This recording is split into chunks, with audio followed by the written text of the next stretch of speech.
New Hampshire, it's the home of the first presidential primary every 4 years and the #1 ranked FCS team in the country.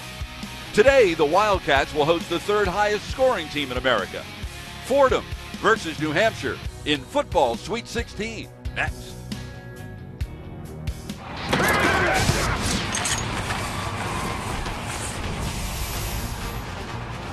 The NCAA FCS Football Championship presented by Northwestern Mutual. ESPN welcomes you to 78-year-old Cowell Stadium in Durham, New Hampshire for the second-round matchup between the Fordham Rams and the New Hampshire Wildcats. This is one of 8 round of 16 games being played around the country today. The winner of this one will play the winner of today's game between 8th-seeded Chattanooga and Indiana State in the quarterfinals next Saturday.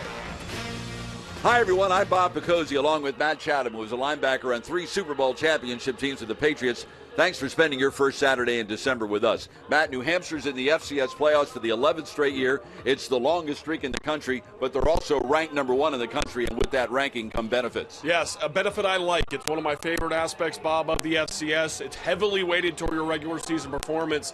They actually have the ability to be at home today and the next 2 rounds. What a great gift for having an awesome regular season. Now, New Hampshire's known as the Granite State, and like Granite, New Hampshire's football team is rock solid. Yes, the model of consistency from the coaching level of coaching and Sean McDonald, who's been here for almost a quarter of a century in multiple capacities, a team that wins year after year, and a team that even in season loses early on opening day to Toledo, but wins those string of games to finish out the year. They're all about consistency up here at UNH. And the Wildcats have a finalist for the Walter Payton Award. His numbers are enough to make any fantasy league player salivate. Yeah, absolutely, Bob. R.J. Harris, a player who's had 3 seasons in a row over 1,000 yards receiving. He's a model of consistency himself. Not the most explosive player, but incredibly savvy. He can win on catch and run plays. He can win on just beating you within the route, and he'll win on the big chunk plays as well. He's their main guy.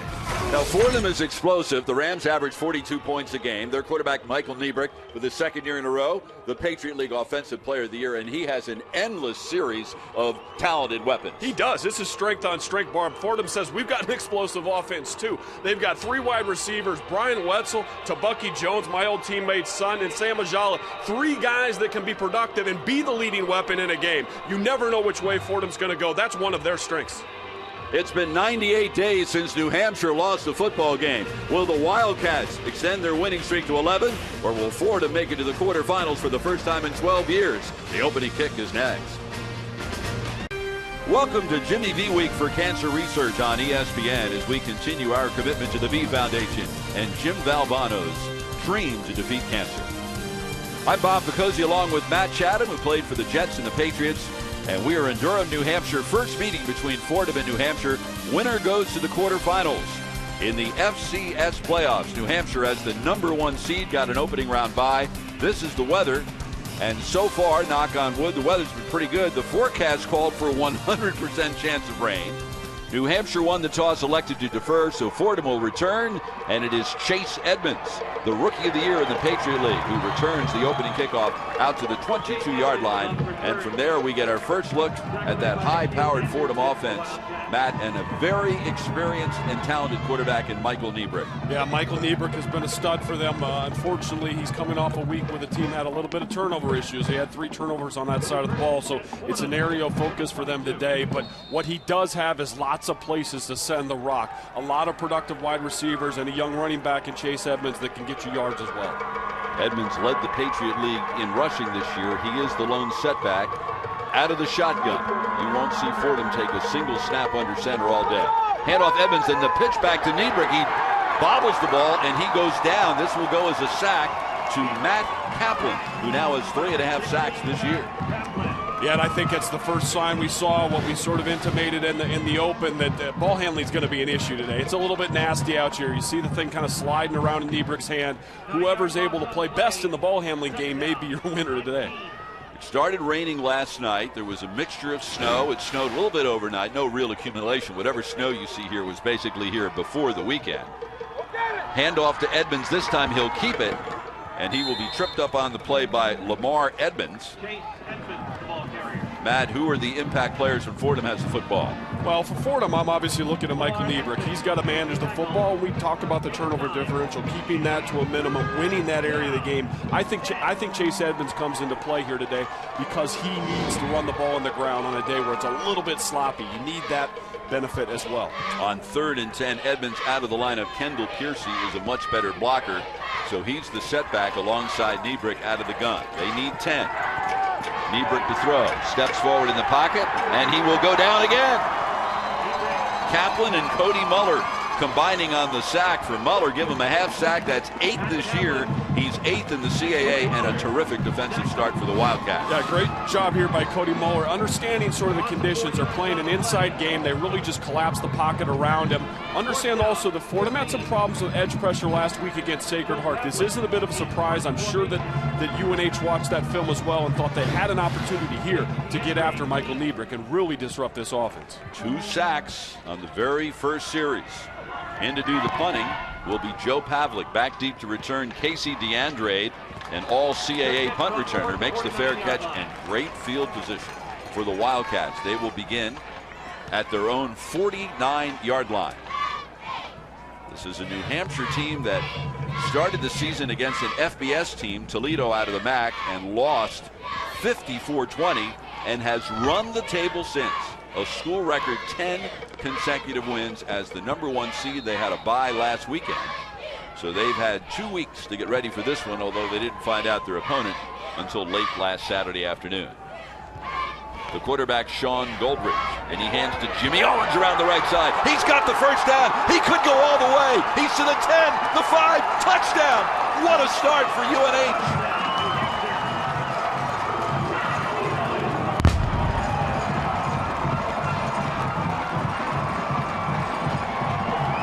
Jimmy Owens, the senior from West Deptford, New Jersey, who splits time at the running back position. And early, an inside read here play. Jimmy Owens is off and going. And UNH themselves has that same benefit to where you really don't know where the offensive production is going to from. We know about R.J. Harris. Nico Storetti has really been the lead back, but they give the first ball, the first carry of the day, to Jimmy Owens, and he's off to the races. In to attempt the extra point will be Christian Breda. He's missed 6 of them this year, and he misses this one. All week long, Sean McDonald talked about how he was reopening the competition for the kicking game. This won't help Breda's chances at all, but the explosive start. Boy, offensive coordinators love those one-play 51-yard drives, don't they?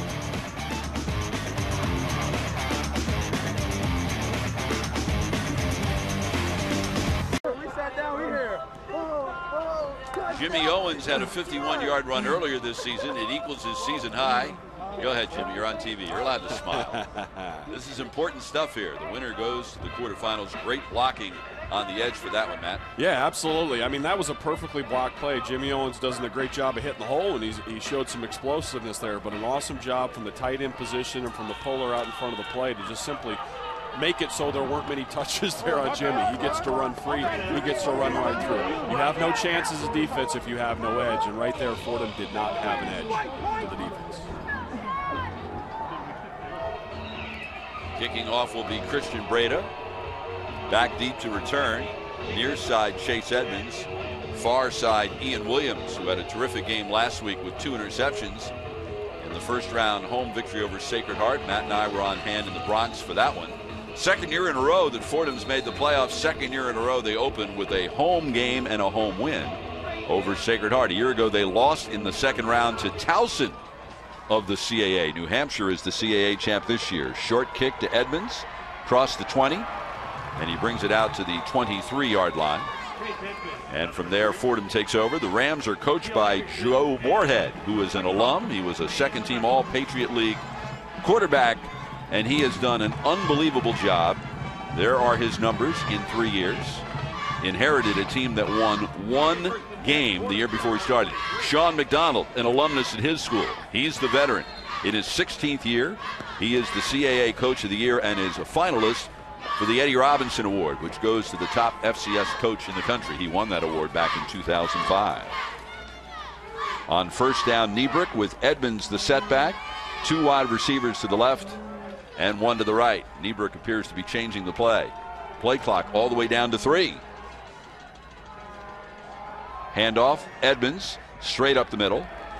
Met by Hayden Knudsen at around the 26-yard line. Pick up a 3, and second down and 7. That's a positive start there for Fordham. I think they need to go ahead and continue to test the UNH defense on the ground. UNH plays a 6-man box. 4 down linemen, 2 linebackers on the level, and they're daring you to run against what's essentially a nickel front. 3 wide receivers to the left. Fakes the handoff. He avoids the rush, but doesn't avoid the second man. The first rush applied by Armand, and then Kaplan with the 3rd sack. So Fordham has had 5 snaps, Matt, and 3 sacks. Yeah, and Coach Moorhead talked this about not shooting themselves in the foot. You just can't have negative plays on the road against a #1 ranked team in the country. You got to come out here and find some positivity first early on in this game, and Fordham has failed in that regard. There's the sack numbers for UNH. Muller's already had a half sack today. Kaplan has had 2.5. They blitz. They rush 5 on 3rd down. Nieberg steps forward in the pocket, and he underthrows his intended receiver to Bucky Jones. 2nd straight 3 and out for this offense, which is 3rd in the country in scoring.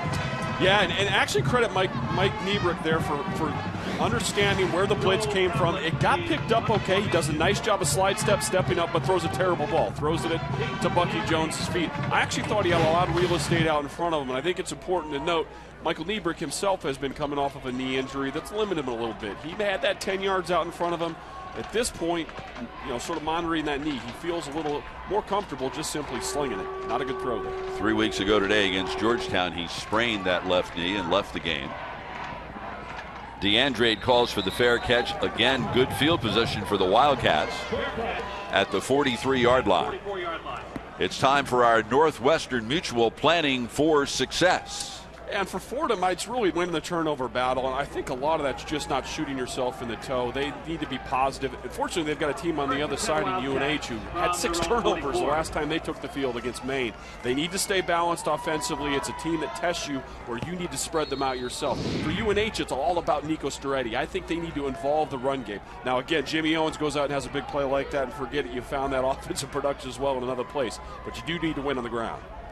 Swing pass to R.J. Harris, who was in motion on the play, and he picks up 9. Boy, this is a tough New Hampshire lineup. Owens, 1 carry, 51 yards. He's not even on the field for the next snap. Exactly. You got to be productive each play. You'll lose your spot. But no, that's what makes these guys so dangerous. You know R.J. Harris is going to get his touches.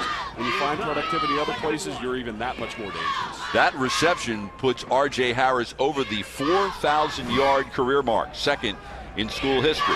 There's another completion. This one to Jared Allison for the 1st down. And then he will be gang tackled at the Fordham 42-yard line. Who are the impact players when New Hampshire has the football? Well, New Hampshire has the football. I'm obviously looking at R.J. Harris. I think that's an obvious one. But Nico Storetti or Owens, whomever it happens to be, I think is important for us to focus on. Because the weather's what it is today right now at this juncture. It could change throughout the day. Ball handling is important. Winning on the ground and forcing Fordham to commit more people. That opens the world up for this quarterback. Handoff, Storetti. Didn't see it inside. Kicks it outside. Breaks another tackle. He's got the 1st down. All the way up the sideline to the 16-yard line. Run out of bounds by Jordan Chapman. The 2nd huge gain on the ground for UNH. Well, Coach McDonald had talked to us about Storetti's exceptional vision. This is a great job here of going ahead and bounce to the outside. The play design was just off the edge. He goes ahead and does the bounce out, come back thing. Hits it, boom, and he's out. And he uses his vision and his strength. You see him there with a nice, strong stiff one. Handoff, Storetti again. Straight up the middle. Gets just inside the 14-yard line. Austin Hancock made the stop. Well, on the Fordham side of the ball, obviously we're looking at Ian Williams. You mentioned him earlier. Bob, a guy who had a lot of impact plays for that Fordham defense last week. And Jake Dixon, really the quarterback of that back end. When you have as explosive a group on the other side of the ball in UNH, you want to make sure you cut down on the mental errors. Jake runs the show back there. Owens in for Storetti at the running back spot. Goldridge looks to the sideline to get the play. The offensive coordinator for UNH is Ryan Carty, former quarterback at Delaware. Great protection, and Goldridge will take off with the football, breaks a couple of tackles, and will be brought down at around the 8-yard line. He needs 2 more for the first down. Well, the Bears mentioning that Goldrich himself is coming off a knee injury, a sprained MCL from earlier in the year, but he shows he's got a little more niftiness, some balance, and really great decision making. That really was what marks him for Coach McDonald, a guy who makes the right moves, generally speaking, each and every time for this offense. 3rd and 2 for New Hampshire. Giansanti wide to the bottom of your screen. Allison slot left. Harris slot right. Empty backfield. 4-man Fordham rush. Goldrich looks left, then goes right, gets away from Vaughn, then throws, and it's knocked down on the goal line by Ian Williams. And that will force, we think, New Hampshire to kick, but Sean McDonald at this stage of the season, not a whole lot of confidence in his kicking game. No, not a lot. And credit here, Goldrich, for really keeping this play alive. Defensive end has to keep that near shoulder pad upfield and not allow him to bounce. Goldrich there again shows some elusiveness, keeps the play alive. 4th down. Penalty on the play. Ineligible receiver downfield. Fordham will decline it, so it will be 4th and 2. So far, the offense has remained on the field. So New Hampshire's going to go for it. This year, they've converted 9 of 15 times on 4th down. Fordham opponents have converted 56% of the time. They need to get to the 6. In motion, Giansanti. Goldrich on the keeper. Keeper still has it. Tucks it under. Has the first down. Has the touchdown.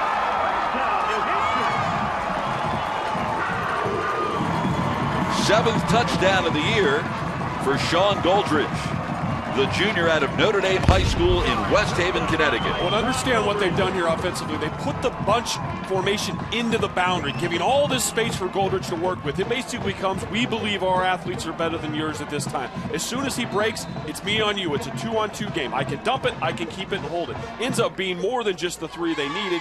Gets the whole bite. Touchdown. And they go for 2, and they get it. It's caught by Harold Spears just inside the back line of the end zone. So they get that point they missed back. And boy, this absolutely speaks volumes about where Sean McDonald feels about his kicking game. They go for it on 4th down instead of kicking, and they don't kick the extra point. Yeah, we're getting a shot here. Harold Spears getting the foot in. Spears, one of the best tight ends in all of FCS football, does a great job there. It's early in this game, Bob, but we've really seen a little bit of all these main weapons that work for this high-powered UNH offense. So early 14-point lead for the #1 ranked team in the country. They are on a roll.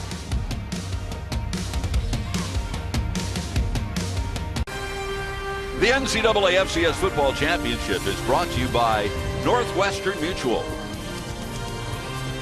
Some UNH students awaiting the Amtrak. There's an Amtrak stop right here on the Durham campus. I know you're a big Amtrak fan, Matt. That's how that was your transportation to and from your assignment in the Bronx last week. Yeah, you don't have to ask twice, Bob. You can stretch out. I can get some work done on the trip down. Much more comfortable for tall guys like me than an airplane. Now, did you sit in the quiet car and did you obey? Were you quiet? I'm not sure if I was quiet. I had headphones on, so any noise I was making, I wasn't aware. How in the world does Fordham answer? Falling behind. What a nightmare start. It is. Well, they have a template in front of them. Sacred Heart themselves fell down to Fordham last week early, and they fought back. So it's still awful early in this game. Chase Edmonds, it helps to have a good kickoff return, and that was it. Gets it all the way out to the 30-yard line.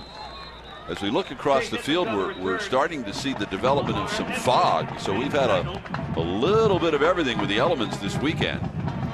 We had some snow, not much. Some wet snow last night and overnight. Had a lot of rain, but for now, as we look down, it looks like the rain has stopped. Imagine that. It's tough to tell. We're indoors this week. What was that? I'm not complaining. What was that Bill Belichick said earlier this season about the meteorologists? Oh. The ones who called for 100% chance of rain throughout the entire game today? It certainly wasn't a compliment.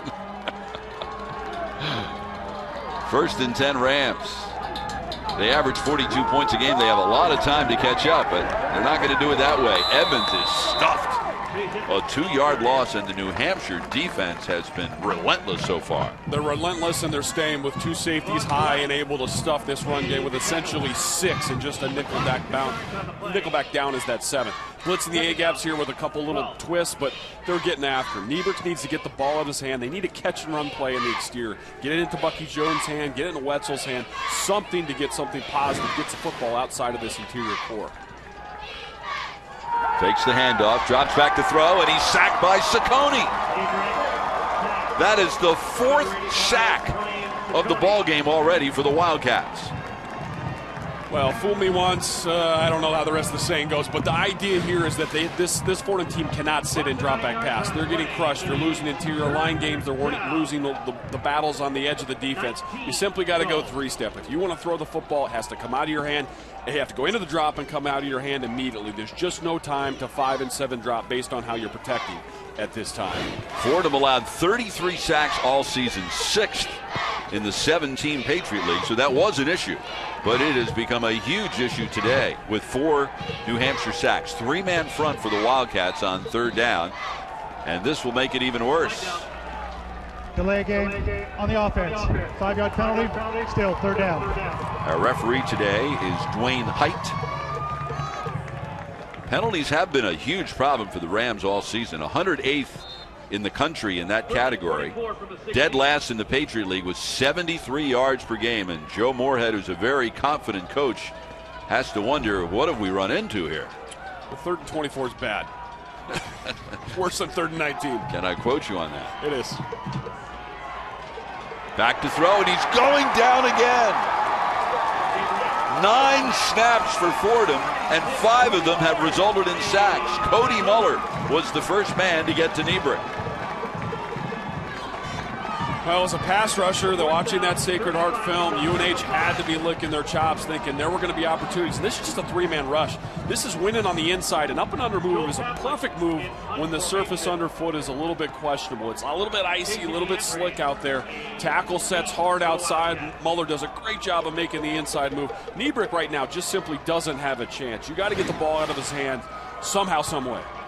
Pavlik with his feet practically on the back line of the end zone to punt. And it is a beautiful punt. DeAndre, fair catch, but it is made at the Fordham 43-yard line.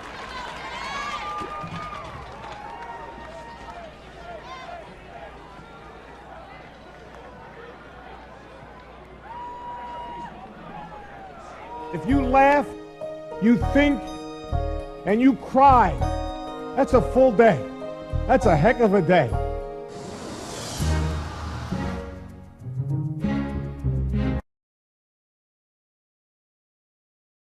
Your screen, 1-800-JIMMY-V or www.jimmyv.org. Please make a donation. 100% of all cash donations awarded to cancer research.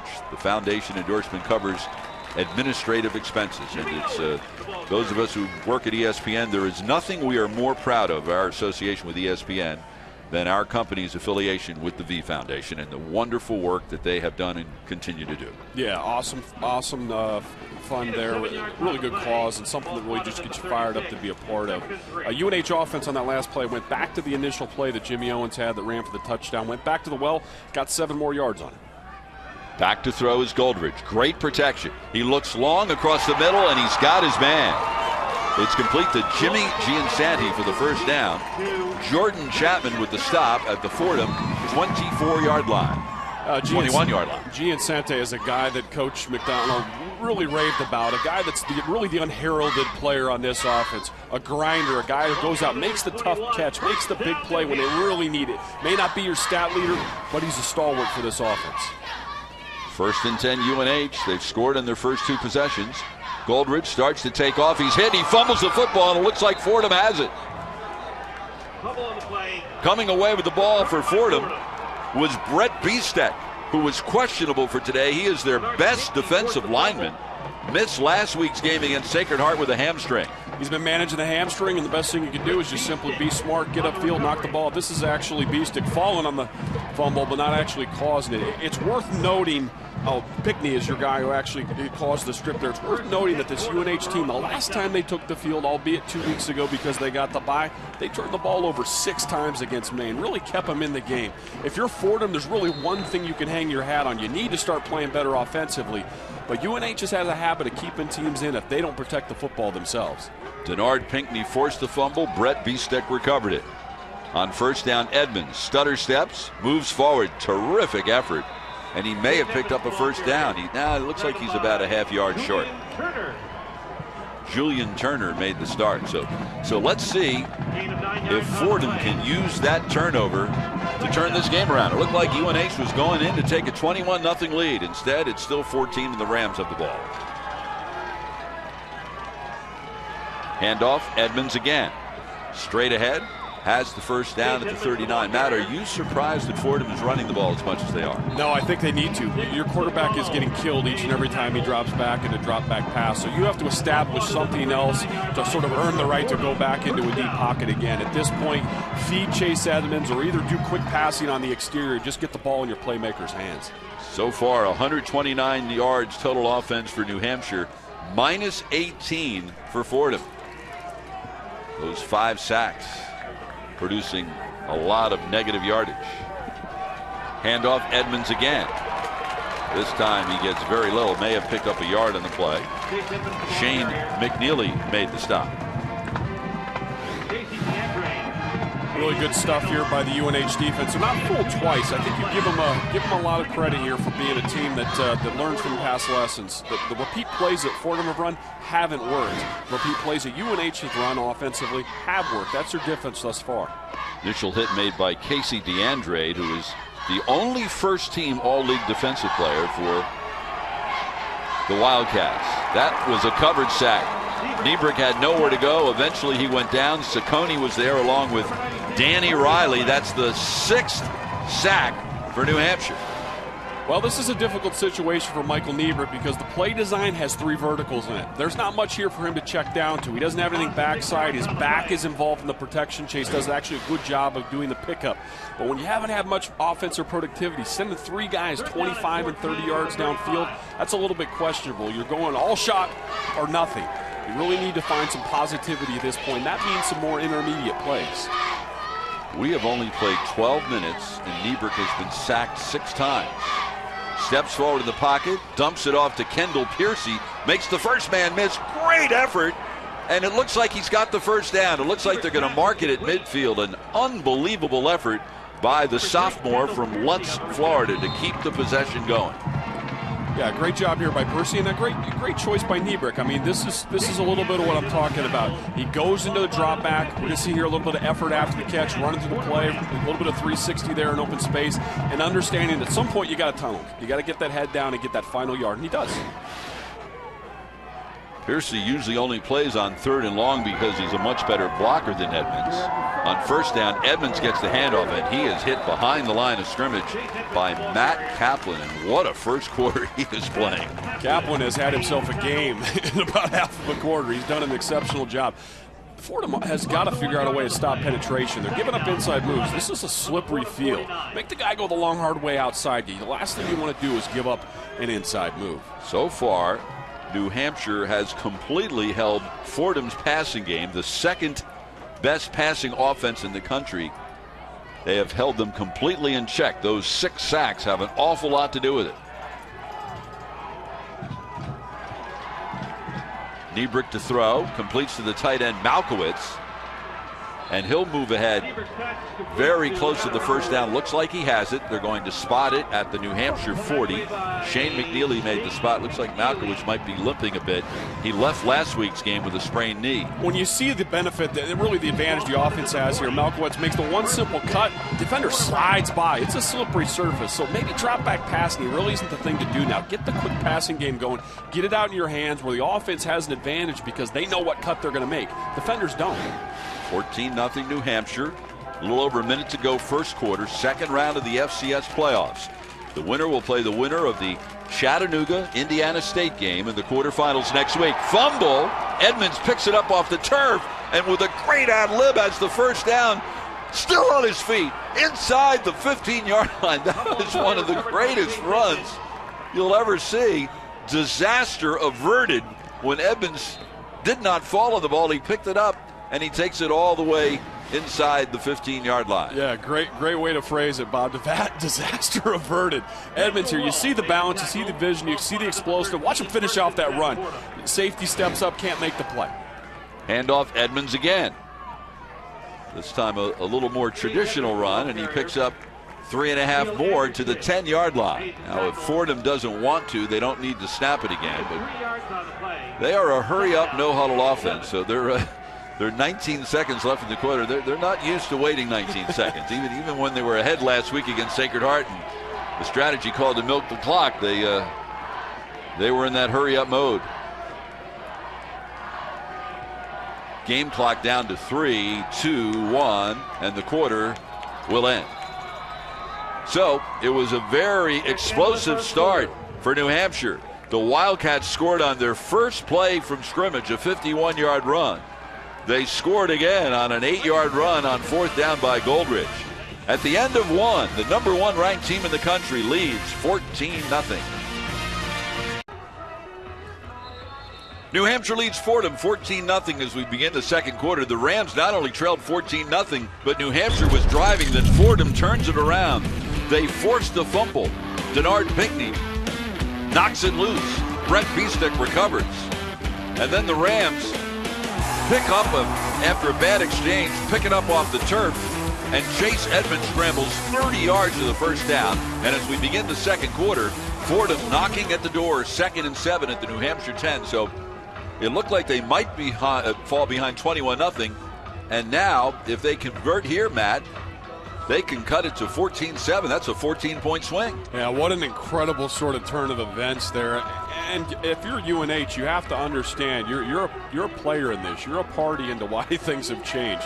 Turnovers had to have been the lesson coming back from that Maine game 2 weeks ago. And Goldrich is running around with the ball at his hip, holding it low on scrambles. You can't do that. You single-handedly allowed Fordham to get back in the game. That said, Fordham hasn't solved their issues because although that was a great run by Chase Edmonds, there's still somebody from the defensive line back at the mesh point nearly taking the handoff from Niebuhr.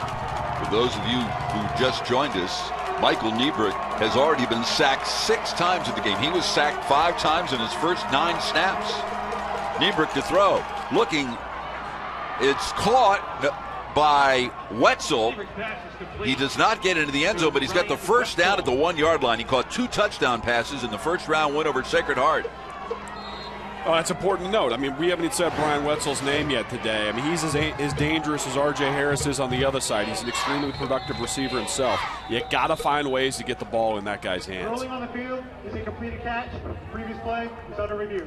They are going to review that play to make sure he did catch the football. Wetzel is someone who was second in Fordham history in all of the 3 major receiving categories. He's second in receptions, in receiving yards, in touchdowns, and with that catch, he needs only 12 more catches, Matt, to break the Fordham career reception record. Yeah, he's knocking on the door, absolutely, and as productive and as much as R.J. Harris deserves the fanfare, B.J. Wetzel for active players in the FCS is right up there on a lot of those lists as well, both in receptions and touchdowns. We get quite the treat today to get to see 2 of the better receivers in all of FCS. We'll take a look here at BJ's catch. I think he did. I think he's done a football move. The ball's just coming out on the ground. So as the play continued with not knowing if it was a fumble or not, BJ Wetzel went ahead and popped on the ball. So one way or the other, I believe they have possession. Catch is a catch, in my view. We will wait. The ruling on the field was that it was a completed catch. So the difference is it'll either be 1st and goal to the 1 or 3rd and 7. Wetzel led the Patriot League in receptions this year. That was his 87th.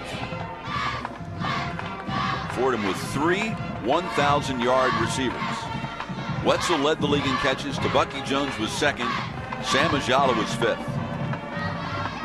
And here's the decision from Dwayne Height. After review, the receiver did not complete the process of a catch, therefore an incomplete pass. 3rd down at the 10-yard line.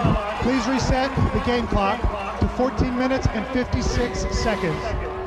You agree or disagree? No, I disagree. A catch is a catch. If it's a catch in the schoolyard, you took 2 steps, then a knee, then an arm. How many times? I mean, you have to, all 4 limbs at some point have to touch the ground. 1 step, 2 step, arm, reach, shoulder, elbow. I mean, come on, how much more completing can you complete a catch? It may be a correct interpretation of the rule. I just think the rule is stupid. 3rd and 7. Jolly to the bottom of the screen. Tabucky Jones slot left, and Wetzel slotted inside him. So you have your 3 1,000-yard receivers all to the bottom of your picture. And instead they hand off to Kendall Piercy, and he won't get anywhere near the first down. He's stopped at the 8. What do you think of that call? A little different. Like you mentioned, Bob, you had 3,000 yards of receiving to your left to the field, and maybe that attracts some of the defensive attention. Not so much. They're winning in the core. Each time they plow the ball back into this core, you see the defensive line of UNH winning on inside moves again. Doesn't make for many holes there for the offense. So a little bit of a curious decision there. Again, I still don't agree with that not being ruled a catch. I think it should have been 1st and goal. Michael Mirando is the Patriot League and the Fordham career record holder with 45 field goals. This will be a 25-yarder. And the kick is good. So Fordham kept out of the end zone, but they get some points on the board. They average 42 points a game. Only 2 teams in the country average more.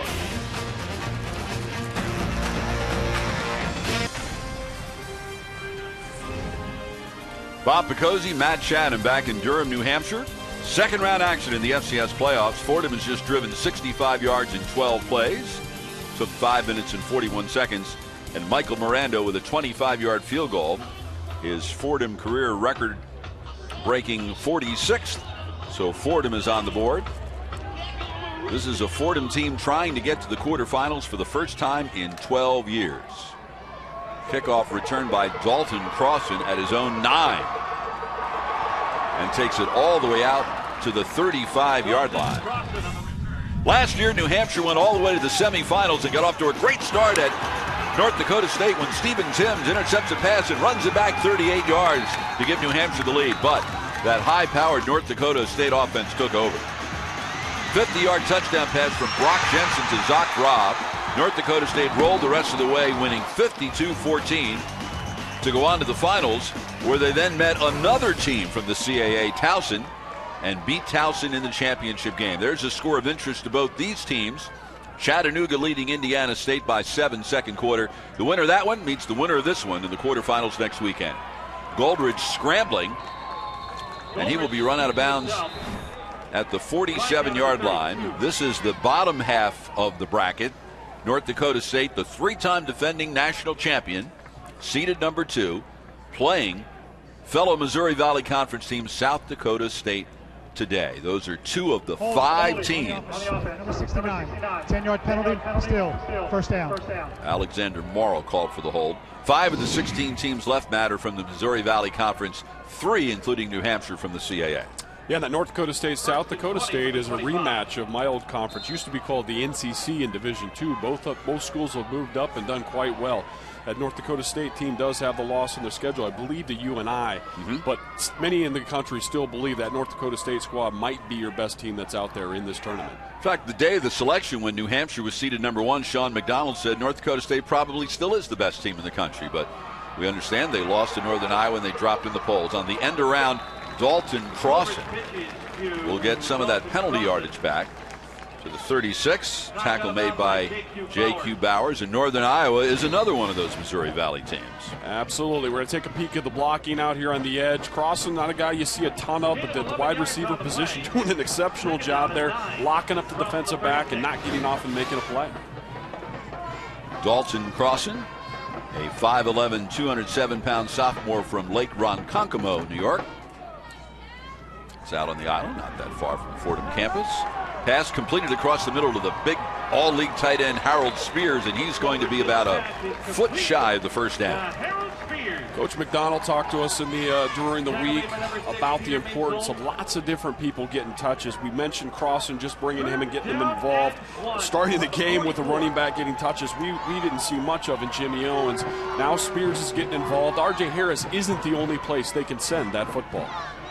They need about a foot and a half on 3rd down, and they'll get it with Owens. He picks up 3 yards in the play. Sean McDonald said of Owens, he can run by people or over them. He's big, he's physical, he's powerful, and he has good vision. Yeah, he does, and that's what makes it difficult. If you're that Fordham defense right now, where are you putting the focus? Where are you going to sort of concentrate on what's going to happen? In the event that they drop back and now spread you out, you're not responding to the last play call. You're going on with a new entire formation and personnel grouping. 2 wide receivers to the left and 2 to the right. The slot on the bottom of your screen is the backup tight end, Jordan Howell. Goldridge looks left, throws left, caught by Jared Allison at the Fordham 45-yard line. Tackle made by J.Q. Bowers, who is starting today, Matt, at free safety because LaVon Williams is out. He suffered a concussion in last Saturday's win over Sacred Heart. Yeah, and if you're having head injuries, the last thing you want to do is be out here on a really cold day. Jimmy Owens there would get a look. You hear him on the replay, but I think the UNH offense is doing the smart thing. Some of the things that Fordham hasn't done on the other side. 3-step passing, 90 series as they call it. Drop back, get the ball out immediately. Get it in your playmaker's hands. 2nd and 3, Crossan in motion, gets the handoff, tries to kick it outside, but can't. Ian Williams, who might have been the best player on the field for Fordham last week, made the stop. Yeah, Ian Williams has been a playmaker for this Fordham defense. He's all over the place. Interceptions, big hits, even blitzing from time to time. And this is a decent run here by Crossan that had actually shown some success in past plays, but you do see the harm in running laterally. At some point, these things need to cut upfield. You can stretch, but at some point on a slippery surface, got to put that foot down, take advantage of the surface advantage that you do have. New Hampshire 3rd in the country at converting on 3rd down. They've converted 50% of the time. They're 1 for 2 today. Goldridge looks, scrambles, tries to get to the chains and does.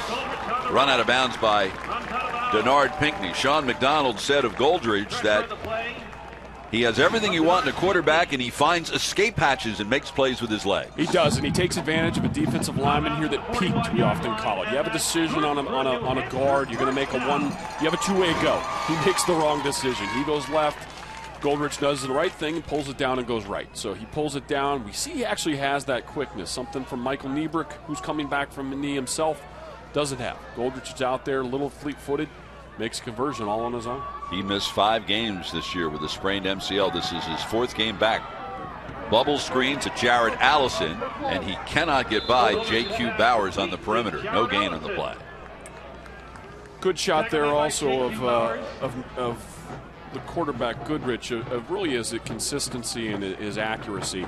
That was a difficult ball. Although it's a no-yard pass, he's still throwing it about 20 yards across the formation. Hits it right on the numbers, puts it right where only his man can catch it. That's not always easy to do on a day with conditions like this. 2nd and 10, 4-man Fordham front, and they rush 4. Goldridge, good protection. Still looks upfield. Now he wants to take off with his legs, and he does. He's got the first down. And finally, he lost his balance, but not before he gets all the way to the 22-yard line. Great protection by that front 5. Well, and when there was a little bit of pressure, Goldridge does a nice job of sort of resetting himself in the pocket. Slides, but then he stays alive here. Now I'm going to run. Really a pinky tackle is here is all the difference between Goldridge going the rest of the way. You really see his elusiveness. It's been the difference for these guys thus far with the offense. He can reset himself, make passes if he needs to, or find the offense with his own feet. 20-yard gain for Goldridge, who has scored 1 touchdown today. Handoff Sturridge, and he'll pick up 5 more to the 16-yard line. 9 minutes remaining first half. Yeah, and it's a little interesting that Sturridge's in sort of a complimentary role thus far. He's really one of the best backs in the CAA, but a guy that's battled injuries throughout the year. When he's available, when he's up and rolling, he's as dangerous as they get. His vision, his strength, his explosiveness, his ability to stiff-arm people and keep them off. But at this point, he's just one of 6 or 7 people who've gotten yards for this UNH offense. Let's see inside the red zone if Goldridge looks for his favorite target, Harris. Instead, he throws to Allison, had the first down, then step back, fumbles the football, and Fordham's got it.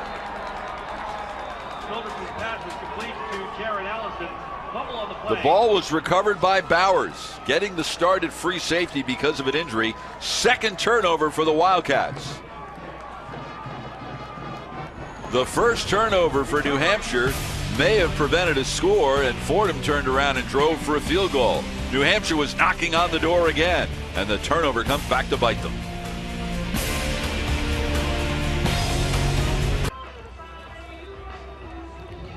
Following a very costly New Hampshire turnover, Fordham will take over 1st and 10 at its own 2-yard lines. And Matt, when you consider these 2 turnovers and just consider what the score might be for New Hampshire without the 2 turnovers. It's really, you don't have to look far. Might be 28-0. Absolutely. And at this point, had they not had that, would-be touchdowns taken from them on the Brian Wetzel catch, they would be driving now to tie the game. So these 2 turnovers are just, you can't underscore how important they've been. It's why Fordham is still in this ball game. If you're a UNH ball carrier of any kind, you need to morph into Tom Rathman. Put 2 hands on that thing and squeeze it like a teddy bear.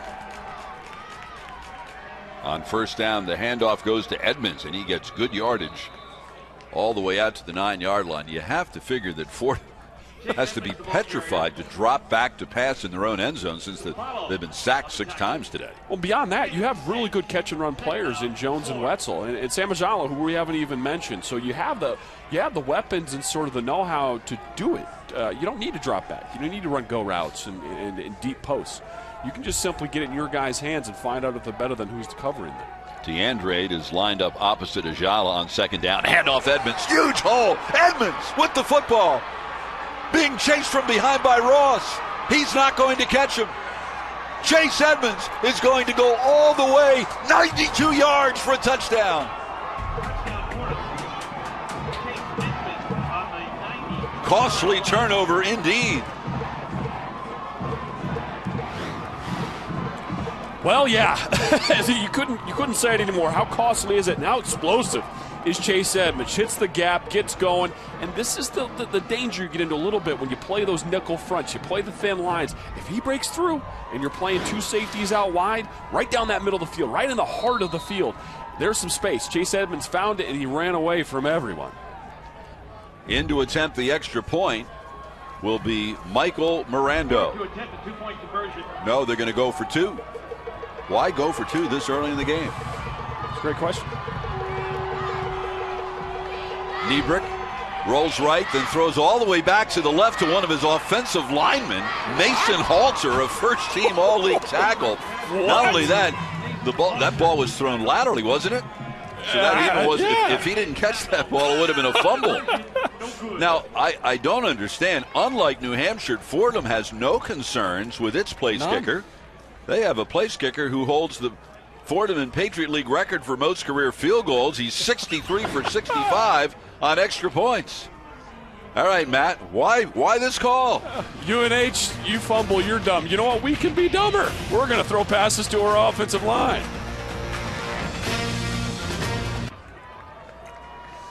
All right, Matt, we have a quickie quiz. What do this man here and this man here have in common?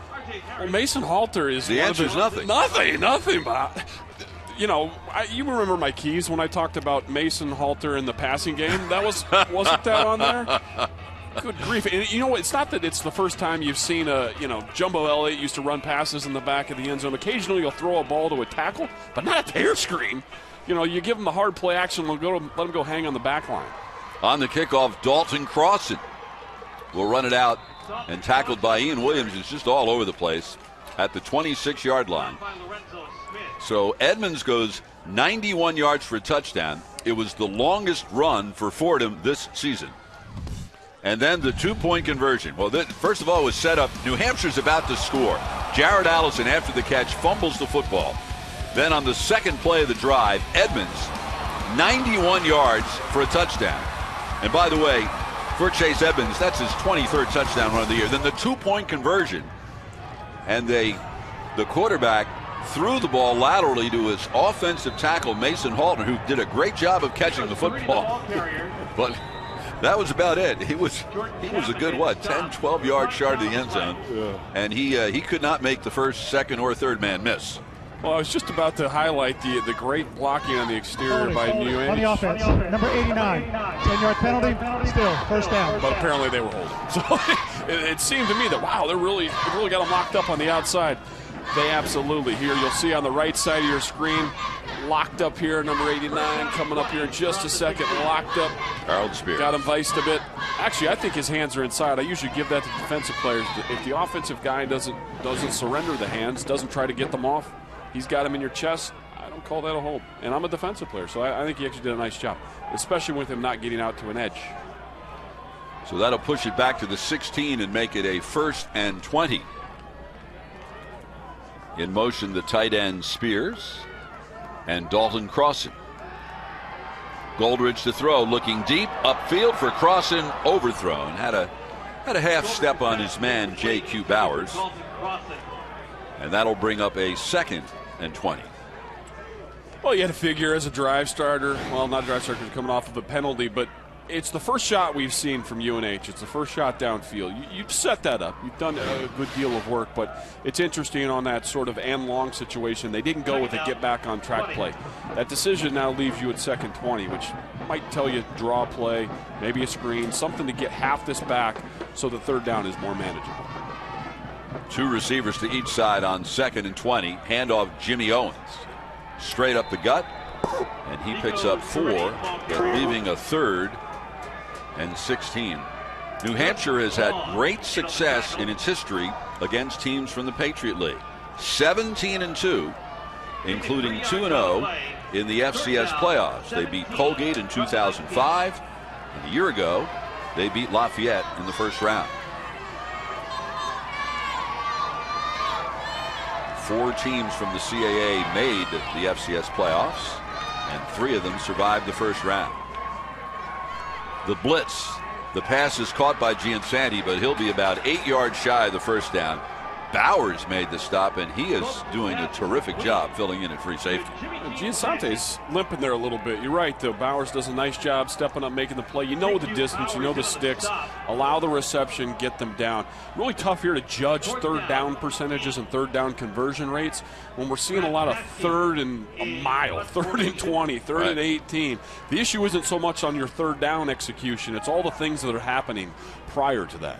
Pavlik to punt. Brian Wetzel back deep to return. He is a 1st team all Patriot League return man, and he will run this one straight up the middle out to the 41-yard line. Or I should say the punter on that play, not Pavlik, but instead Brad Praske. The 2014 NCAA Division I Football Championship will continue next weekend with quarterfinals on December 6th. All games will be on the Watch ESPN app and ESPN3.com. For more information, go to NCAA.com, the official online home for all 89 NCAA championships. So Fordham trailed 14-0. Looked like New Hampshire was about to go up 21-0. And now we're in a situation where the Rams have the ball and can go ahead. And Bucky Jones is behind everybody. Makes the catch. The ball was underthrown, or else it would have been a touchdown. Instead, it's 1st and goal at the 7. Tackle made by number 31, Patrick Benson. Well, guys, this is officially not surprising. First play, a lot of teams try to take a shot right on that change of possession. You hit your big play guy to Bucky out in the open, and they're back. This game has turned in on a dime. 1st and goal. They're going to mark it at the 9. Niebrick fakes, looking in the end zone, and he threw it into the stands. Niebrick's pass is incomplete, intended for Brian Wetzel. Just threw it away. Nothing was there. 2nd down. We're going to take one more look here at the catch to Bucky Jones out in space. You're right, he did have to sort of slow his stride. It would have been great to keep rolling. He makes a decision. I don't think I'm going to outrun him. I'm going to make the cut. What he does there, though, is he puts the ball away. See that old 4 points of pressure. It's up tight and against his body. All these guys now that are handling the ball, really for both squads, need to keep that in mind. Jones had a 97-yard touchdown reception last week against Sacred Heart. 2 plays ago, that was a 50-yard pickup. Play clock all the way down to 2, and Niebrick's going to have to burn a timeout. We will step aside with 5:16 to go, and Fordham in position to take the lead.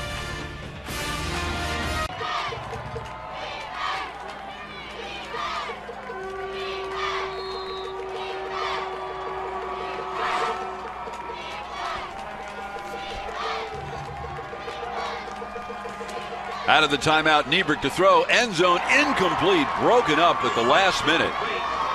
In the end zone by Nick Cefalo. the senior free safety from Basking Ridge, New Jersey.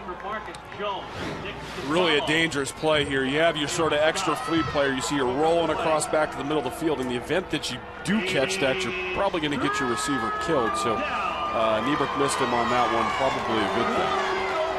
So it is 3rd and goal from the 9.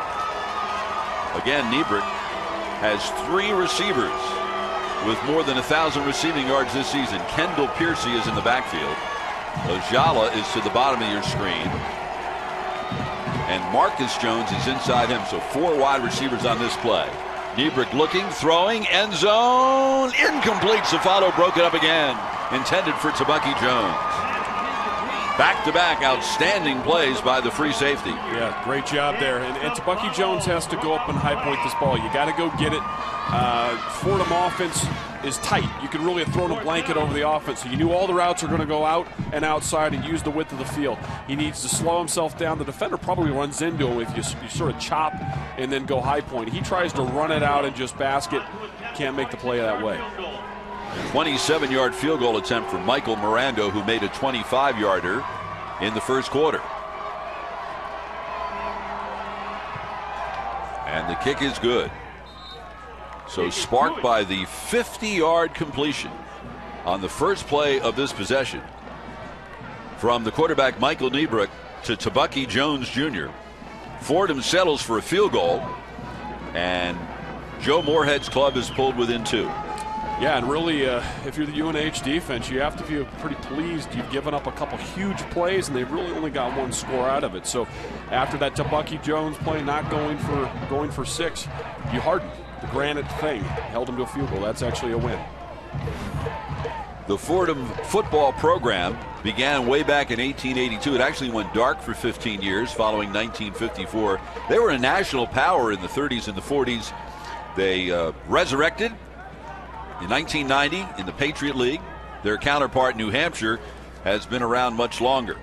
The 118th year of football for New Hampshire, their 14th conference title this year. That would be the conference that started out as the Yankee Conference, then became the Atlantic 10, and is now the CAA. 11 appearances in the FCS playoffs, and still missing from the resume that national championship. Last year, they made it to the semifinals for the first time, so who knows, Matt? They went 1 step further a year ago than they ever did before. They would like to go 1 step further this year and at least compete for the championship. And a great opportunity to get into host games if you continue to win. On the kickoff, it will be Crossan who gets it back to the 30-yard line. So New Hampshire has stalled. They scored 2 touchdowns in the first 6 minutes and 18 seconds and have not scored first. Sean McDonald played his football at New Hampshire. He was a captain and an MVP, and he was an assistant coach for 8 years under Bill Bowes, and now in his 16th year as the head coach. The 11th time he has the Wildcats in the FCS playoffs. This was their 3rd either Atlantic 10 or CAA championship, and he is a finalist for the Eddie Robinson Award, an award he won in 2005. On the bubble screen, it goes to Harris, who's been quiet in the first half, and he'll pick up 12 for the first down. You're right, Bob. We haven't mentioned Harris much yet today, and that's a good idea as a drive starter to do a quick play. Just simply get him out into space, get the ball in his hands, allow him to make something with it. A little bit of play action there to move your defenders just slightly enough to make a gap. R.J. Harris does the rest. That field goal drive was 50 yards in 5 plays, and it took 38 seconds. 4.5 remaining, first half. On the end around, it goes to Sturridge. He looks, he threw a 73-yard touchdown pass this season, and Harris somehow caught the football. I'm looking for the flag because it looked like he was held on the play, but it didn't matter. He caught the ball. Well, I mean, at least it was a wide receiver running around an offense. It looked like he threw a punt. This was a duck. This is actually a pretty poor decision by Sturridge. He just gets bailed out by great sort of ball skills on the other end by his wide receiver. Very fortunate there to sneak that ball in, but man, Vance moved the chains. Sturridge now 2 for 2 this year for 103 yards passing, both to Harris, one of them a touchdown. Handoff, Owens, huge hole. And a great stop was made to avoid the touchdown by Jordan Chapman, but not before UNH picked up a first down and Owens shaken up on the play. Yeah, Owens is shaken up, and this is really very similar to the play call that started the game off. They're doing a great job on the edges, both at the tackle and guard position. Quick flip of the hips, guys get leverage, and they create gaps on the inside. Owens has to simply make one cut. It's basically a lateral play, but he doesn't have to spend much time running laterally. And now Owens is down on the ground. So out to take a look, athletic trainers John Dana and Cindy Michaud, to look at Jimmy Owens, who scored on a 51-yard run on New Hampshire's first snap of the ball game today.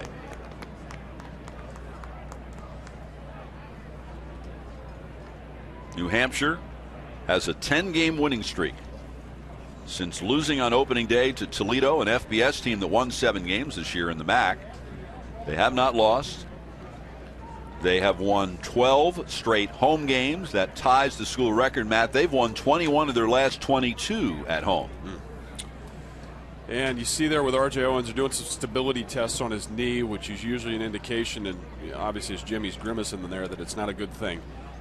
He's not moving a whole lot, and the knee looks in some severe pain. Now they've got him up, and he's limping heavily off the field, but walking on his own power. So that means we'll see Nico Sturriddy.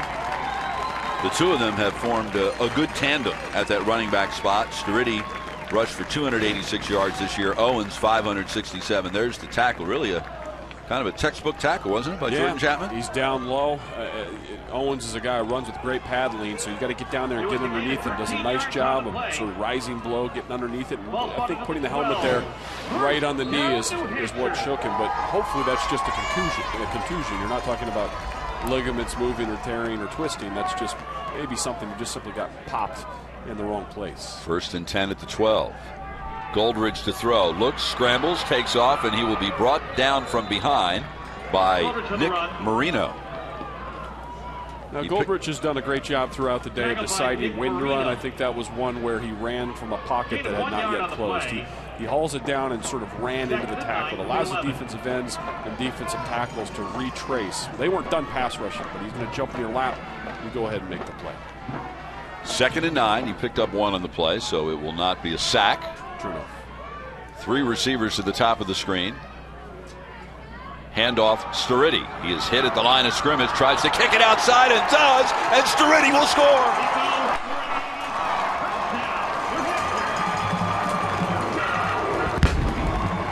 You have to wrap up that ball carrier, and Fordham pays dearly by not doing it.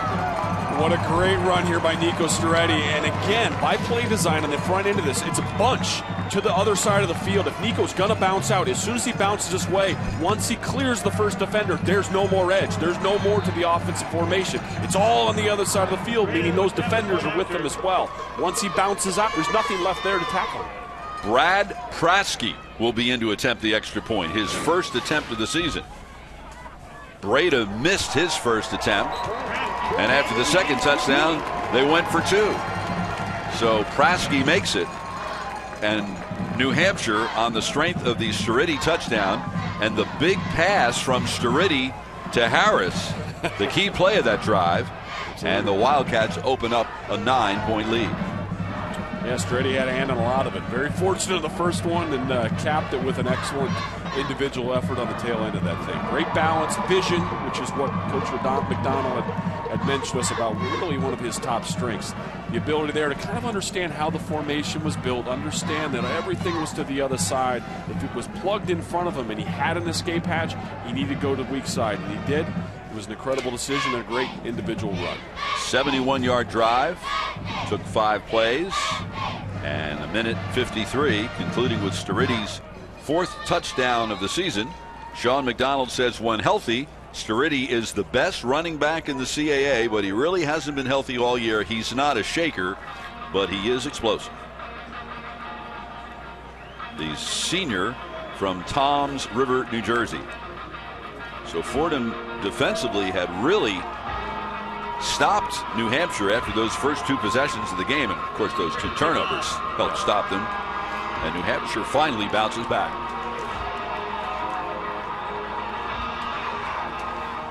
Christian Breda to kick off. Chase Edmonds from his own 10-yard line. A great return by Edmonds. Gets it all the way out to the 43-yard line, a 33-yard return. So Fordham back in the game, but boy, things didn't look very pretty early in the game. No, they didn't. Having a difficulty sort of guarding the inside of the pocket, the area on the field you have to defend when the conditions are poor like they are today. 6 sacks in an incredibly short amount of time. Michael Niebrick is dropping act, just waiting to get sacked, but they've made the adjustment. Fordham has gone to some more get the ball out of the quarterback's hands. We obviously need to concede at this point. We can't protect them for a 5- and 7-step drop. They've done as much and have found Chase Edmonds, who really right now is your option on offense. The shot play to Bucky Jones aside, trying to make sure the plays aren't in the lap of this very effective UNH defensive line is really the best route for the Fordham Rams. Matt, if I'd said to you around 9 this morning, well, with 3 minutes to go in the half, Michael Niebrick is going to be 3 for 8 for 76 yards passing, what would have you said? And the big chunk of that being 1 play to Bucky, I'd have said, you're crazy about it. But no, that's how things have played out. 2 wide receivers to the left and 1 to the right on first down for the Rams. Niebrick, good protection, looking long up the right sideline. Great coverage on the play by Casey DeAndre. He was all over Sam Ajala. Yeah, great job there by DeAndre. He looked like he essentially ran the route for Sam. He's running up and down the near side. He's into the boundary himself. Does a great job of getting the hand down. Doesn't allow the push off. Has really shrunk the route to existing just down the sideline. He's almost running them out of bounds. That's absolutely great coverage there. 2:55 remaining first half. New Hampshire 21, Fordham 12. Niebrick tosses it ahead, pitches it to Edmonds. Edmonds is brought down at the 20-yard line, hit by Keith Parkinson, leaving a 3rd and 4. That will go down statistically as a forward pass. Yeah, a little bit of a shovel pass there, and again, we're seeing Chase Edmonds. I think as we watch this game unfold, he's a freshman, and he's part of an offense that has a much more senior laden, a lot of guys at the other skill positions. But Edmonds might be the most explosive offensive player on either of these two teams. He's been a big chunk of this Fordham offense. Big play for Fordham. They don't want to have to punt the ball from so deep into their end zone here. 4-man New Hampshire front, and they rush for it. Niebrick throws off his back foot, complete to Piercy. He's got the first down. Brought down at the 29-yard line, pickup of 9. Akil Anderson with the stop. I think we have a hold here. Maybe the left tackle position just pulled the defender down. Well, you keep picking on that left tackle, Mason Halter. Oh, my bad. Holding on the offense. 10-yard penalty, 3rd down. Well, Dwayne Height didn't read the numbers, so. Nah, he didn't. But interesting there, they're going to a little more drop back, and we're able to get the chunk back. You see the big play by Chase Edmonds on 2nd down, shortens the play to 3rd down, but Chase is substituted out, and they go with Percy, who gets the conversion, save for the penalty. Timeout, New Hampshire. New Hampshire will use its first timeout defensively. Sean McDonald has been at New Hampshire now 16 years as a head coach, and he had one of his offensive coordinators along the way has gone on to make a name for himself. A guy by the name of Chip Kelly. First of all, he played football at New Hampshire. He was a defensive back 1981 to 84, was the running back coach in 92 and again from 94 to 96, then the offensive line coach for 2 years, then the offensive coordinator. And that's when they really opened things up. And of course, from there, he parlayed that into the head coaching job at Oregon, where he did such a great job with the Ducks and has really done a phenomenal job with the Eagles, who are, with 4 games left, are sitting atop not only the NFC East, but are tied with Green Bay and Arizona for the best record in the entire conference. These are some other notable UNH players that went on to enjoy fine careers in the NFL. Corey Graham lasted 8 years in the league. Randall Williams 6. Dan Kreider. You said Dan Kreider used to block you and you couldn't get around him, right? He's like a fire hydrant. He just doesn't go anywhere. He doesn't move you, but he's really wide and really short. Thick neck guy that blocked for Jerome Bettis back in the day. Huge 3rd and 13 play here. Niebrick scrambles, looking. He'll have to take off with the football. He won't get anywhere near the first down, and New Hampshire no doubt will use another timeout to preserve as much time as possible for the offense with 1:54 as they will force Fordham to punt the football. Yeah, great hit here out in space by Devon Shillette. He does a nice job of just lowering, boom, just blowing up that quarterback. The quarterbacks want to live outside the pocket. They want to get out here and be runners too. Linebackers need to make them pay. You do situations like that, Michael Niebuhr next time will think twice about pulling it down.